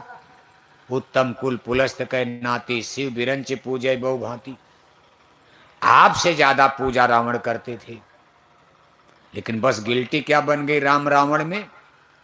प्रभु श्री रामचंद्र जी का धर्म शाकाहारी और 4 वेद के पंडित राजा रावण का धर्म। दोनों लोगों में युद्ध हो गया। कौन जीत गया? कौन जीता? जीतेगा भाई जीतेगा, हारेगा भाई हारेगा। समझ लो गड़बड़ है मामला ने। अब आप कितनों तोप बंदूक अमेरिका की तरह चलाओ, लेकिन एक दिन मांसाहारी धर्म डिफीट कर जाएगा। ये ईश्वर का कानून बना, मांसाहारी धर्म खत्म होगा, शाकाहारी धर्म बचेगा। उसका नाम क्या होगा? सतयुग। क्या कहा जाएगा? मांसाहारी धर्म चलाओगे उसका नाम होगा कलयुग। मांसाहारी धर्म चलेगा तब क्या होगा? कलयुग। जब शाकाहारी धर्म चल पड़ेगा उसका नाम होगा। लेकिन अभी तो सतयुग है नहीं, अभी तो कलयुग है। और हमारे देश के नेता लीडर चिल्ला रहे कि राम राज आ रहा। वो तो कहते आ गया। अयोध्या में मंदिर बनवा दिया, कहा राम राज की नींव पड़ गई, बस अब आ जाएगा। अरे मंदिर बनाने से राम राज आ जाएगा? हम लोग गांव गांव मंदिर बनवा देंगे, अगर इतना आसान होता फिर भगवान को जन्म लेकर रावण को मारना क्यों पड़ता? इतनी बड़ी महाभारत भगवान जोगेश्वर श्री कृष्ण को क्यों करानी पड़ी? कौरव पांडव भाई थे, कौरव कोई मुसलमान थे? 5 भाई पांडव, 100 भाई कौरव। 5 भाई पांडवों का धर्म शाकाहारी और 100 भाई कौरवों का धर्म। यही तो गिल्टी थी। जबकि वेद कौरव भी मानते थे, पांडव भी, एक ही तो वैदिक धर्म था दोनों का, एक ही घर में। लेकिन थोड़ा डिफरेंस देखो, गिल्टी क्या बनी? 5 भाई पांडवों का धर्म शाकाहारी और 100 भाई कौरवों का धर्म। भगवान जोगेश्वर श्री कृष्ण ने किसका साथ दिया? मांसाहारी का। मांसाहारी किसका साथ दिया? इसलिए कन्नौज के यादव लोग सोचते हम यदुवंशी हैं, लेकिन जब भगवान कृष्ण आए तो किसका साथ दिए? शाकाहारी यादव की मांसाहारी यादव? सगे मामा कंस को मार डाला खुद। सगे मामा उनके ब्राह्मण रहे होंगे, कंस भी तो यादव थे, जब मामा है तो यादव थे। भगवान श्री कृष्ण जो उनके भांजा थे कंस मामा के, उनका धर्म शाकाहारी और मामा कंस का धर्म। भगवान श्री कृष्ण ने शाकाहारी लोगों का साथ दिया, मांसाहारियों को तो चुन चुन कर मारा। देखो जरासंध को मरवा दिया, मगध के राजा, मगध माने बिहार, बिहार के राजा जरासंध को भीम से मरवा दिया, जो यादव राजा थे, वो भी यादव राजा थे। मध्य प्रदेश चंदेरी के राजा, उनकी अपनी सगी बुआ के लड़के शिशुपाल को राजा युधिष्ठिर के राजसुयज्ञ में चक सुदर्शन से काट दिया। बुआ के लड़के को, सगी बुआ के लड़के को। ये सब यादव राजा थे। उसमें यादवों का बहुत राज स्टेट था। और जब फिर जो बचे खुचे यदुवंशियों का नाश करवा दिया, जब नहीं माने बिगड़ हो गया महाभारत के बाद, जब यदुवंशी बिगड़ने लगे, सब यादव लोग द्वारिकापुरी में शराब पीने लगे, मांस खाने लगे, इनके चाल चरित आचार विचार गड़बड़ हो गए, तो नाराज होकर के उनका भी काउंट, अपने ही कुल वंश का नाश करवा दिया। भगवान कृष्ण के 59 पुत्र थे। कई लड़के थे? जोर से बोलो। 59 माने एक कम 60, 8 रानियां 59 लड़के। ये गोपिकाएं जो 16,000, ये रानियां नहीं, इनसे शरीर समय तो भक्ति थी, इनकी भक्त थी, ब्रह्म और जीव का रिश्ता। जो उन्होंने नंदगांव गोकुल वृंदावन साना में गोपिकाओं के साथ रास रचाना, ये उनकी शिष्या थी। शरीर संबंध चाहे राधा हो, चाहे जितनी गोपिकाएं हजारों का आप सुनते हो, इन्हीं को उनसे शरीर संबंध बना लिया? ना ना, ये भगवान और शिष्य का रिश्ता था। ये उनके सत्संग में आते थे, उनका भक्त भजे से। हाँ देखो तमाम भाई बहन आए हो, जिनसे उन्होंने शादी किया, शारीरिक संबंध बनाया, जिससे बेटा बेटी पैदा, उनकी 8 रानियां थी। जैसे सतभामा हैं, रुक्मिणी हैं, जामवंती हैं, ये तमाम नाम सुन, 8 रानियां। और 8 रानियों से कितने लड़के पैदा हुए? कितने लड़के? 59। कौरव 100 भाई, तो भगवान श्री कृष्ण के कई लड़के थे? इन्हें उस समय चलता था, हजारों बरस उम्र होती थी। उम्र आदमी की हजारों बरस, शरीर पुष्ट, मन उस समय मन बकरी के, आज तो चींटी के समान कमजोर है मन, उम्र भी कम है 100 बरस से। लेकिन द्वापर युग में उम्र हजार हजार बरस। द्वापर काल में भगवान कृष्ण के 59 लड़के, अपने तमाम लड़कों को भी मरवा दिया। जब यदुवंशियों का झगड़ा द्वारिकापुरी में हुआ, इन 59 पुत्रों में कई दर्जन उनके पुत्र मार दिए गए। यहीं से जदकुल, उस समय जदकुल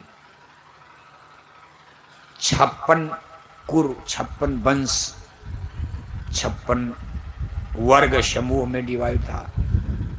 जैसे आज भी आप यहाँ यादव में देखते हो, यादव में भी यादव, एक घोष यादव, एक कमरी यादव, ढड़ोर यादव, ग्वाल यादव, पूरब में जाओगे कुछ, पश्चिम में कुछ। आज भी हर यादव के यहाँ शादी नहीं, कही बाप का गोत्र वंश क्या। उस समय यदुवंश 56 गोत्र में विभक्त था। जैसे कुकर वंश, भोज वंश, ये वंश, इसको 56 कोटि कहा गया है। 56 करोड़ नहीं, 56 करोड़ कहाँ इकट्ठा होंगे एक जगह, टट्टी पेशाब करेंगे। इनके सरदारों में झगड़ा हो गया, गद्दी कौन लेगा भगवान कृष्ण के बाद। कमहरिया बनेंगे कि घोष बनेंगे, ग्वाल बनेंगे कि ढड़ोर बनेंगे, इसी बात को और ये शराब पीने लगे। भगवान कृष्ण को बड़ा दर्द हुआ इसका कि गद्दी की लड़ाई, और ऊपर से शराब पीकर गद्दी की लड़ाई में। उन्होंने कहा जाओ अपना निर्णय कर लो, शराब के नशे में पंचायत। वो बैठे हैं, उनके सामने झगड़ा हो गया, सब मारे गए। 56 कोटि यदुवंशी, ये बड़े बड़े सरदार द्वारिकापुरी में खत्म हो गए। भगवान किरण के तमाम पुत्र भीष्म में मारे गए थे। इसके बाद यदुकुल जो है छिन्न भिन्न हो गया। बहुत बड़ा महासंघ था। कुछ लोग दक्षिण भागे, कुछ पूरब भागे, कुछ इधर भागे। भगवान किरण के ही कुछ पुत्र देखो भाग करके पश्चिम दिशा में, जहां आज आप ईरान इराक दे उधर चले गए। ये सब अखंड भारत। जहां आज ईरान, इसको कैके देश कहा जाता था। जहां आज ईरान है, जहां अमेरिका घेरे बैठा है, वहां तब मुसलमान नहीं थे। उस समय इसको कैके देश कहा जाता था। महारानी कैकेयी राजा दशरथ से देखो ईरान की राजकुमारी थी। ये सब अखंड भारत था। भगवान किरण के ही कुछ पुत्र चले गए इधर, और जाकर के उन्होंने इजिप्त, जिसको मिस्र कहते हो, वहां एक स्टेट कायम किया। यहां से निकल गए वहां जाकर मिस्र में, जिसको इजिप्ट कहा जाता। अभी वहां मुसलमान कोई नहीं है। अभी इस तरह की सिविलाइजेशन सभ्यता नहीं है। अभी कोई साइंस विज्ञान नहीं। एक राज कायम किया। फिर इनके वंश के लोग चल करके इजराइल, जहां इस समय देखो झगड़ा इजराइल ईरान में, यहीं पर एक महामानव ने, जिनको शाह इब्राहिम कहा जा, इब्राहिम शाह, इसी इब्राहिम से फिर यहूदी धर्म पैदा होता। हजरत मूसा साहब। अब सोचो इतिहास क्या बता रहा। भारत से ही सारा संसार, इसे भारत को विश्व गुरु कहा जाता। The great master of the world, विश्व गुरु, दुनिया को प्रकाश देने। और लंदन अमेरिका हमको क्या सिखाएगा। भारत विश्व गुरु था। आगे फिर विश्व गुरु महाराज ने कहा फिर विश्व गुरु बनेगा। फिर विश्व गुरु बने, लड़ भिड़कर परमाणु बम में खत्म हो जाएंगे। राख बनेंगे महानगर सब एटम के अंगारों से। फिर भारत विश्व गुरु बनेगा। इसी भारत से ही सब ज्ञान फैला है।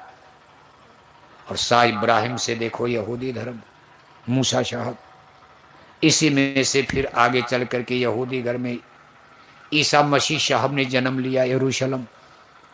ईसाई धर्म फैल गया, जिसमें अमेरिका, यूरोप, उन्हीं के एक वर्ग में और आकर के मोहम्मद साहब का जन्म हुआ बाद में, जिससे दीन ईमान इस्लाम, मुसलमानों का धर्म। बस वही है जैसे दादा और नाती पोता। दादा मान लो इब्राहिम साहब, उन्हीं से यहूदी धर्म, उन्हीं से इस्लाम, उन्हीं से ईसाई, और यही लोग अब आपस में लड़ रहे हैं। ईसा और मूसा लड़ रहे हैं। देखो ईरान मुसलमानों का देश, अमेरिका, इजराइल, यहूदी और ईसाई, एक ग्रुप बन गया, आपस में टक्कर हो रही। और गए सब लोग भारत से थे। यहाँ गाय की पूजा करते थे, और जब दोबारा भारत में लौट कर आए तो गाय को मारने लगे। एक नया धर्म कहा गाय को मारो। अब यही तो धर्म है। यहाँ गाय पूजते थे। गोपाल नाम पड़ा था उस वंश में, गाय चराने वाले गोपाल। और वहां से जब लौटे तो गाय मारने वाला धर्म स्वीकार कर लिया। दुनिया का इतिहास बड़ा टेढ़ा मेढ़ा है। अब इसको सोचने विचारने में बहुत समय लगता है। आदमी के दिमाग में नहीं आएगा भाई भारत को विश्व गुरु क्यों कहा जाता। सारी कल्चर, अभी अमेरिका का नाम नहीं है। अमेरिका को कोई जानता। अमेरिका तो अभी वास्को डी गामा, कोलंबस के भटके हुए जहाज भारत में चले, अमेरिका पहुंच गए, खोज लिया। नई दुनिया की खोज हुई है कोलंबस, वास्को डी गामा। जब भारत में, इसके बाद मुसलमानों का राज, फिर अंग्रेजों का राज। अब अमेरिका का तो अभी नाम आया, लेकिन भगवान की दया देखो, चाहे कृपा समझो, आज अमेरिका, जहां लोगों को कोई कल्चर नहीं, सभ्यता नहीं, आज अमेरिका दुनिया की पावर बन गया। जैसे उस समय लंका सोने की, आज लंका का कोई मतलब नहीं है। समय बदलता रहता है तो समय फिर बदलेगा। कुल मिलाकर के परिस्थितियां भारत के पक्ष में जा रही हैं। और इसमें गुरु महाराज की अमर वाणी, एक एक शब्द को याद रखना आप। गुरु महाराज ने कहा राख बनेंगे महानगर सब, एटम के अंगारों से पत्ता पत्ता झुलस जाएगा विश्व युद्ध टंकारों से। मानव की क्या पेश चलेगी, अंबर तक फट जाएगा। इस धरती का सारा आंगन लाशों से पड़ जाएगा। महाशक्तियां दुनिया भर की मिट्टी में मिल जाएंगी। क्रूर विधर्मी मानव की तब अकल ठिकाने आएगी। ऐसा भीषण बम भोले का तांडव होने वाला। कलयुग में ही इस धरती पर सतयुग लगने वाला। कलयुग में कलयुग जाएगा, कलयुग में सतयुग आएगा, हजारों वर्ष के लिए। कलयुग खत्म नहीं होगा। कलयुग खत्म होने में तभी कई लाख वर्ष, अभी बड़ा द्वंद्व मचाएगा कलयुग। लेकिन चूंकि कलयुग संतों का युग है, काल और दयाल भगवान में जो एग्रीमेंट समझौता हुआ, 3 युग काल ने ले लिया, सतयुग त्रेता द्वापर माही। तीनों युग युग थेड़े जाई, चौथा युग जब कलयुग आई, तब हम आपन अंश पठाई।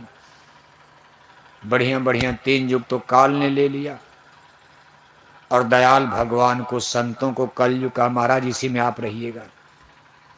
संतों महापुरुषों ने, सतगुरु भगवान ने कहा चलो ठीक है, हम कलयुग में ही जीवों को निकाल देंगे,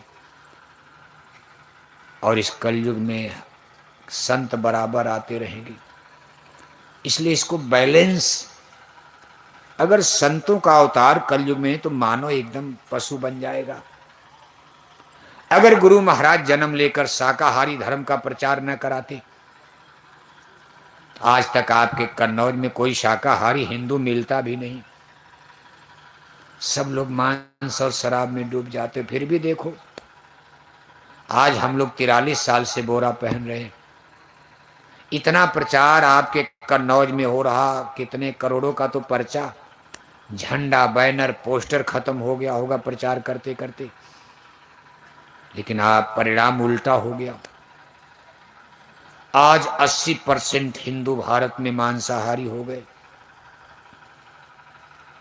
जितने प्रचार हो रहा, उतने शराब पीने वाले बढ़ते जा रहे हैं।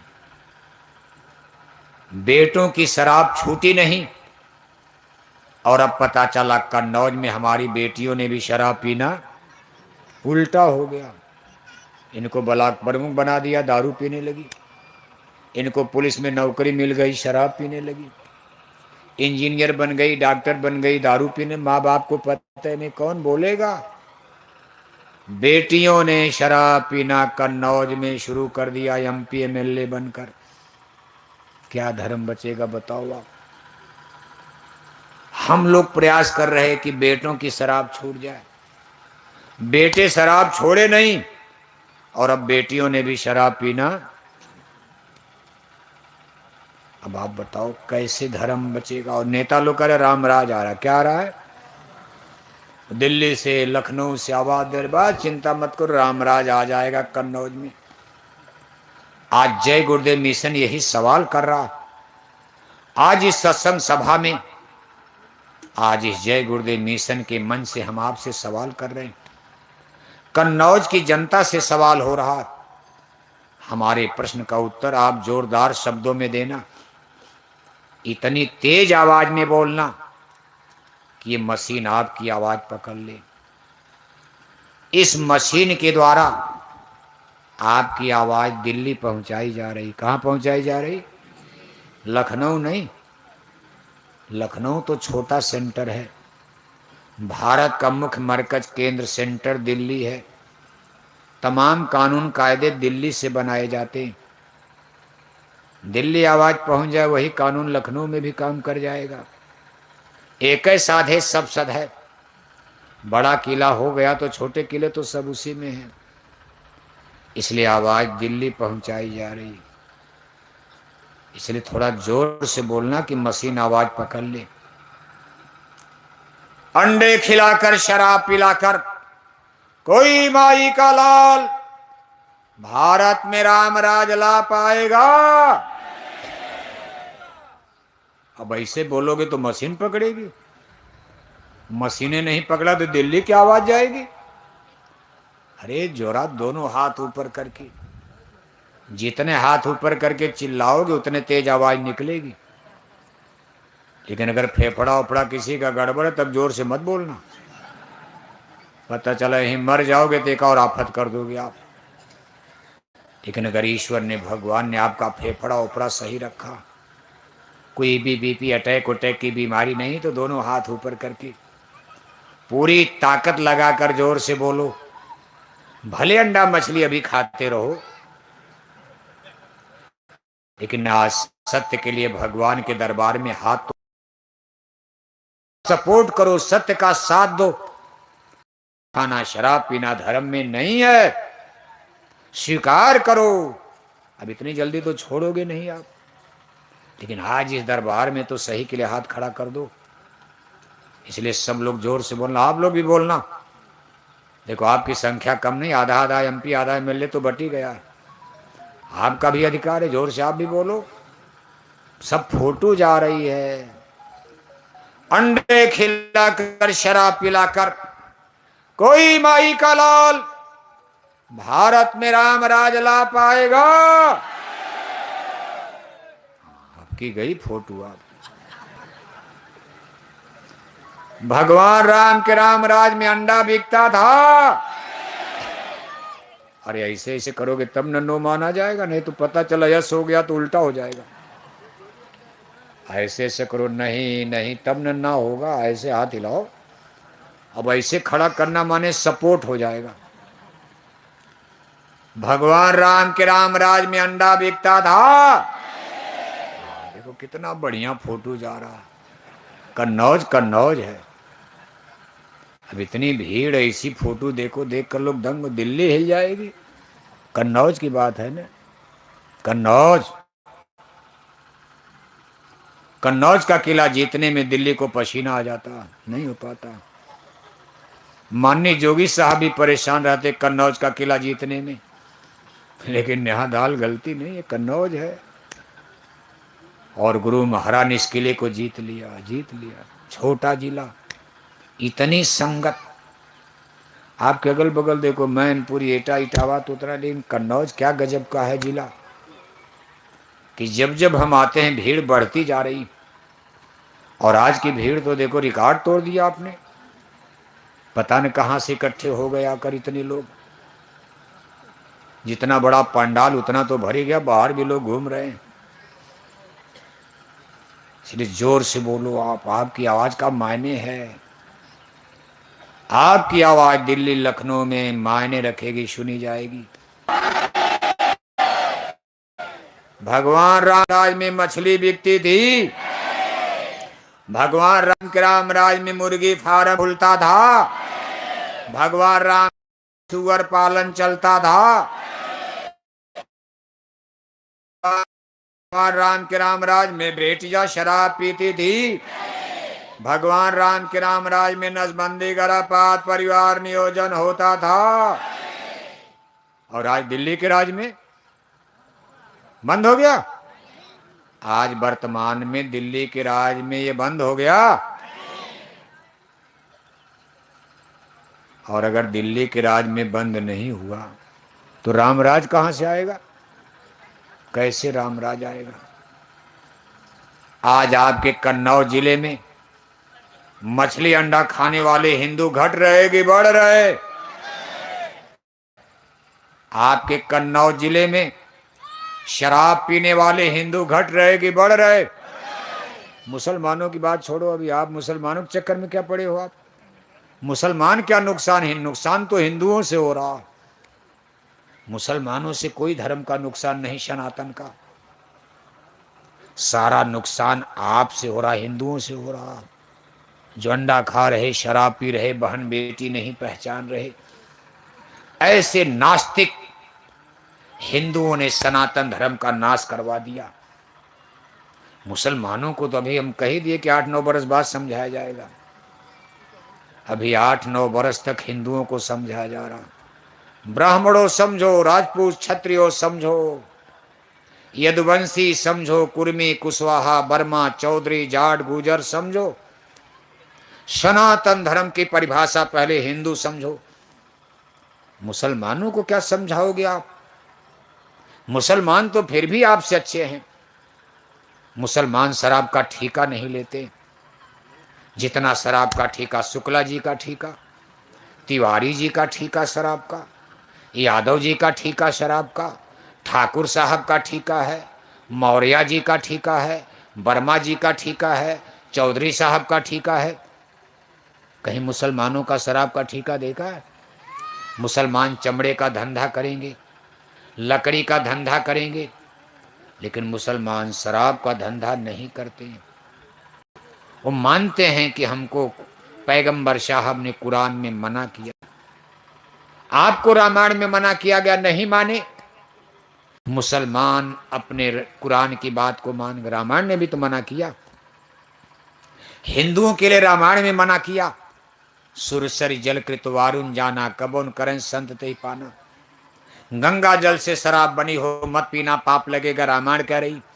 हिंदू नहीं माने, पंडित लोग भी पीने लगे, यादव ठाकुर सब शराब बेचने लगे, ठीका लेकर पीने लगे, पिलाने लगे। मुसलमानों की किताबों में लिखा था शराब पीना हराम है, एक कतरा गिर जाए तो समझ लो ये रूह दोजक में चली जाएगी।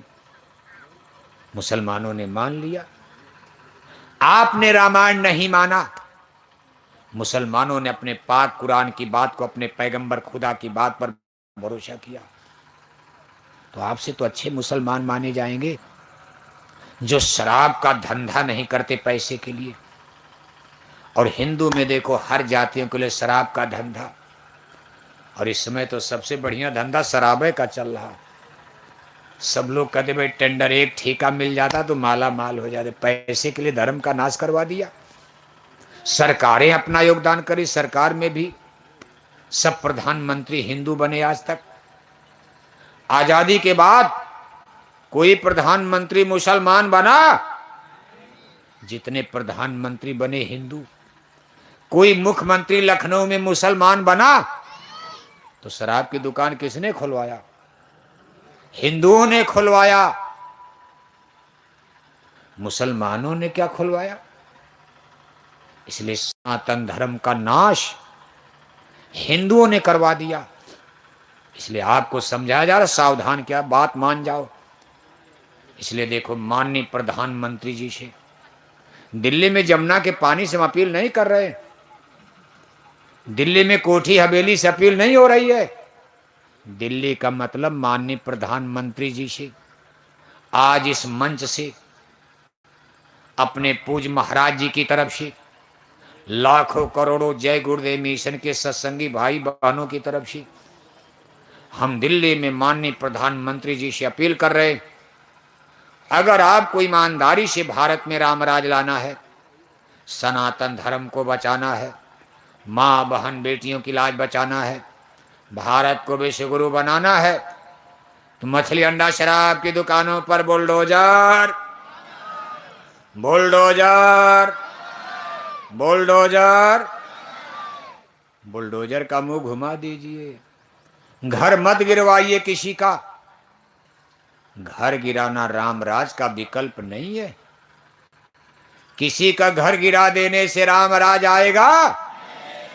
मान लो आपके गांव में आधा गांव घर गिरवा दिया, किसी का उसर में, बंजर में, जीएस में, खलिहान में, मान लो कहीं भीटा में, तालाब में कहीं बना है सरकारी जमीन, घर गिरवा दोगे, आदमी रोएगा बैठकर, आपको बददुआ लगेगी, घर जल्दी बनता नहीं। रामराज गरीब रोएगा। आधा गांव तो ऐसे बना हुआ है, कोई बंजर में है, कोई जीएस में है, कोई खलिहान में है, कोई धर्मशाला में, किसी का घर भीटा पर है, किसी का तालाब में है, किसी का पोखरी में है। आधा आधा गांव तो हर गांव में गिर जाएगा आधा घर। तो जनता बैठ कर रोएगी, आपको शराब देगी, वोट देगी? वोट देगी कि शराब देगी? मुर्दा पकाना बंद करो। दूसरी हमारी अपील है, जो सबसे महत्वपूर्ण जीवन का इम्पॉर्टेंट विषय है, आपको अपनी जीवात्मा का कल्याण करना, इसके लिए प्रभु ने मानव जन्म दिया है। अपने जीव पर कुछ दया पालो, 84 का फेर बचा लो, नहीं नरकन में अदुपई हो कौन सहाई, सदगुरु साथ लिया ना भाई, किसी सदगुरु की खोज कर लेना। गंगा जमुना के भरोसे मत रहना, पेड़ पौधे जंगल पहाड़ कंकड़ पत्थर के भरोसे मत रहना।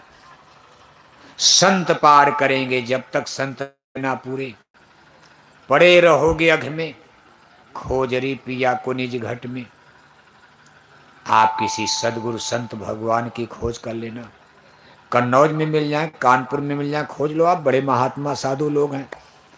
और अगर कोई सदगुरु सच्चा गुरु आपको न मिले, एक बार आप जय गुरुदेव आश्रम मथुरा पधारो। आपकी सुविधा के लिए वहां साल में 4 बड़े बड़े मेले लगाए जाते हैं। देश विदेश के लाखों लाख भाई बहन वहां पर थे। अभी एक मेला देखो, होली के अवसर पर 3 दिवसीय लगा। अब अगला मेला 17 मई से 21 मई तक हमारे परम पूज्य स्वामी जी महाराज का वार्षिक भंडारे का कार्यक्रम इस अवसर पर लगने जा रहा। 2 घंटा सुबह, 2 घंटा शाम, लगातार 5 दिन आपको सत्संग सुनने को मिलेगा। 19 मई जो पूजा की मुक्ति थी तारीख है, उस दिन हमारे पूज्य महाराज जी का जो संस्था प्रमुख वक्त के सदगुरु, उनका दर्शन, उनका सत्संग और नए लोगों को नामदान, गुरु दीक्षा, गुरु मंत्र भी प्रदान किया जाएगा। इसी दिन मंदिर के देवता से दया दुआ बरकत की प्रसाद भी बटेगी, मिलेगी। इन सारी चीजों का लाभ फायदा लेने के लिए एक बार आप जय गुरुदेव आश्रम मथुरा पधारो। सारे संशय भ्रम आपके दूर हो जाएंगे।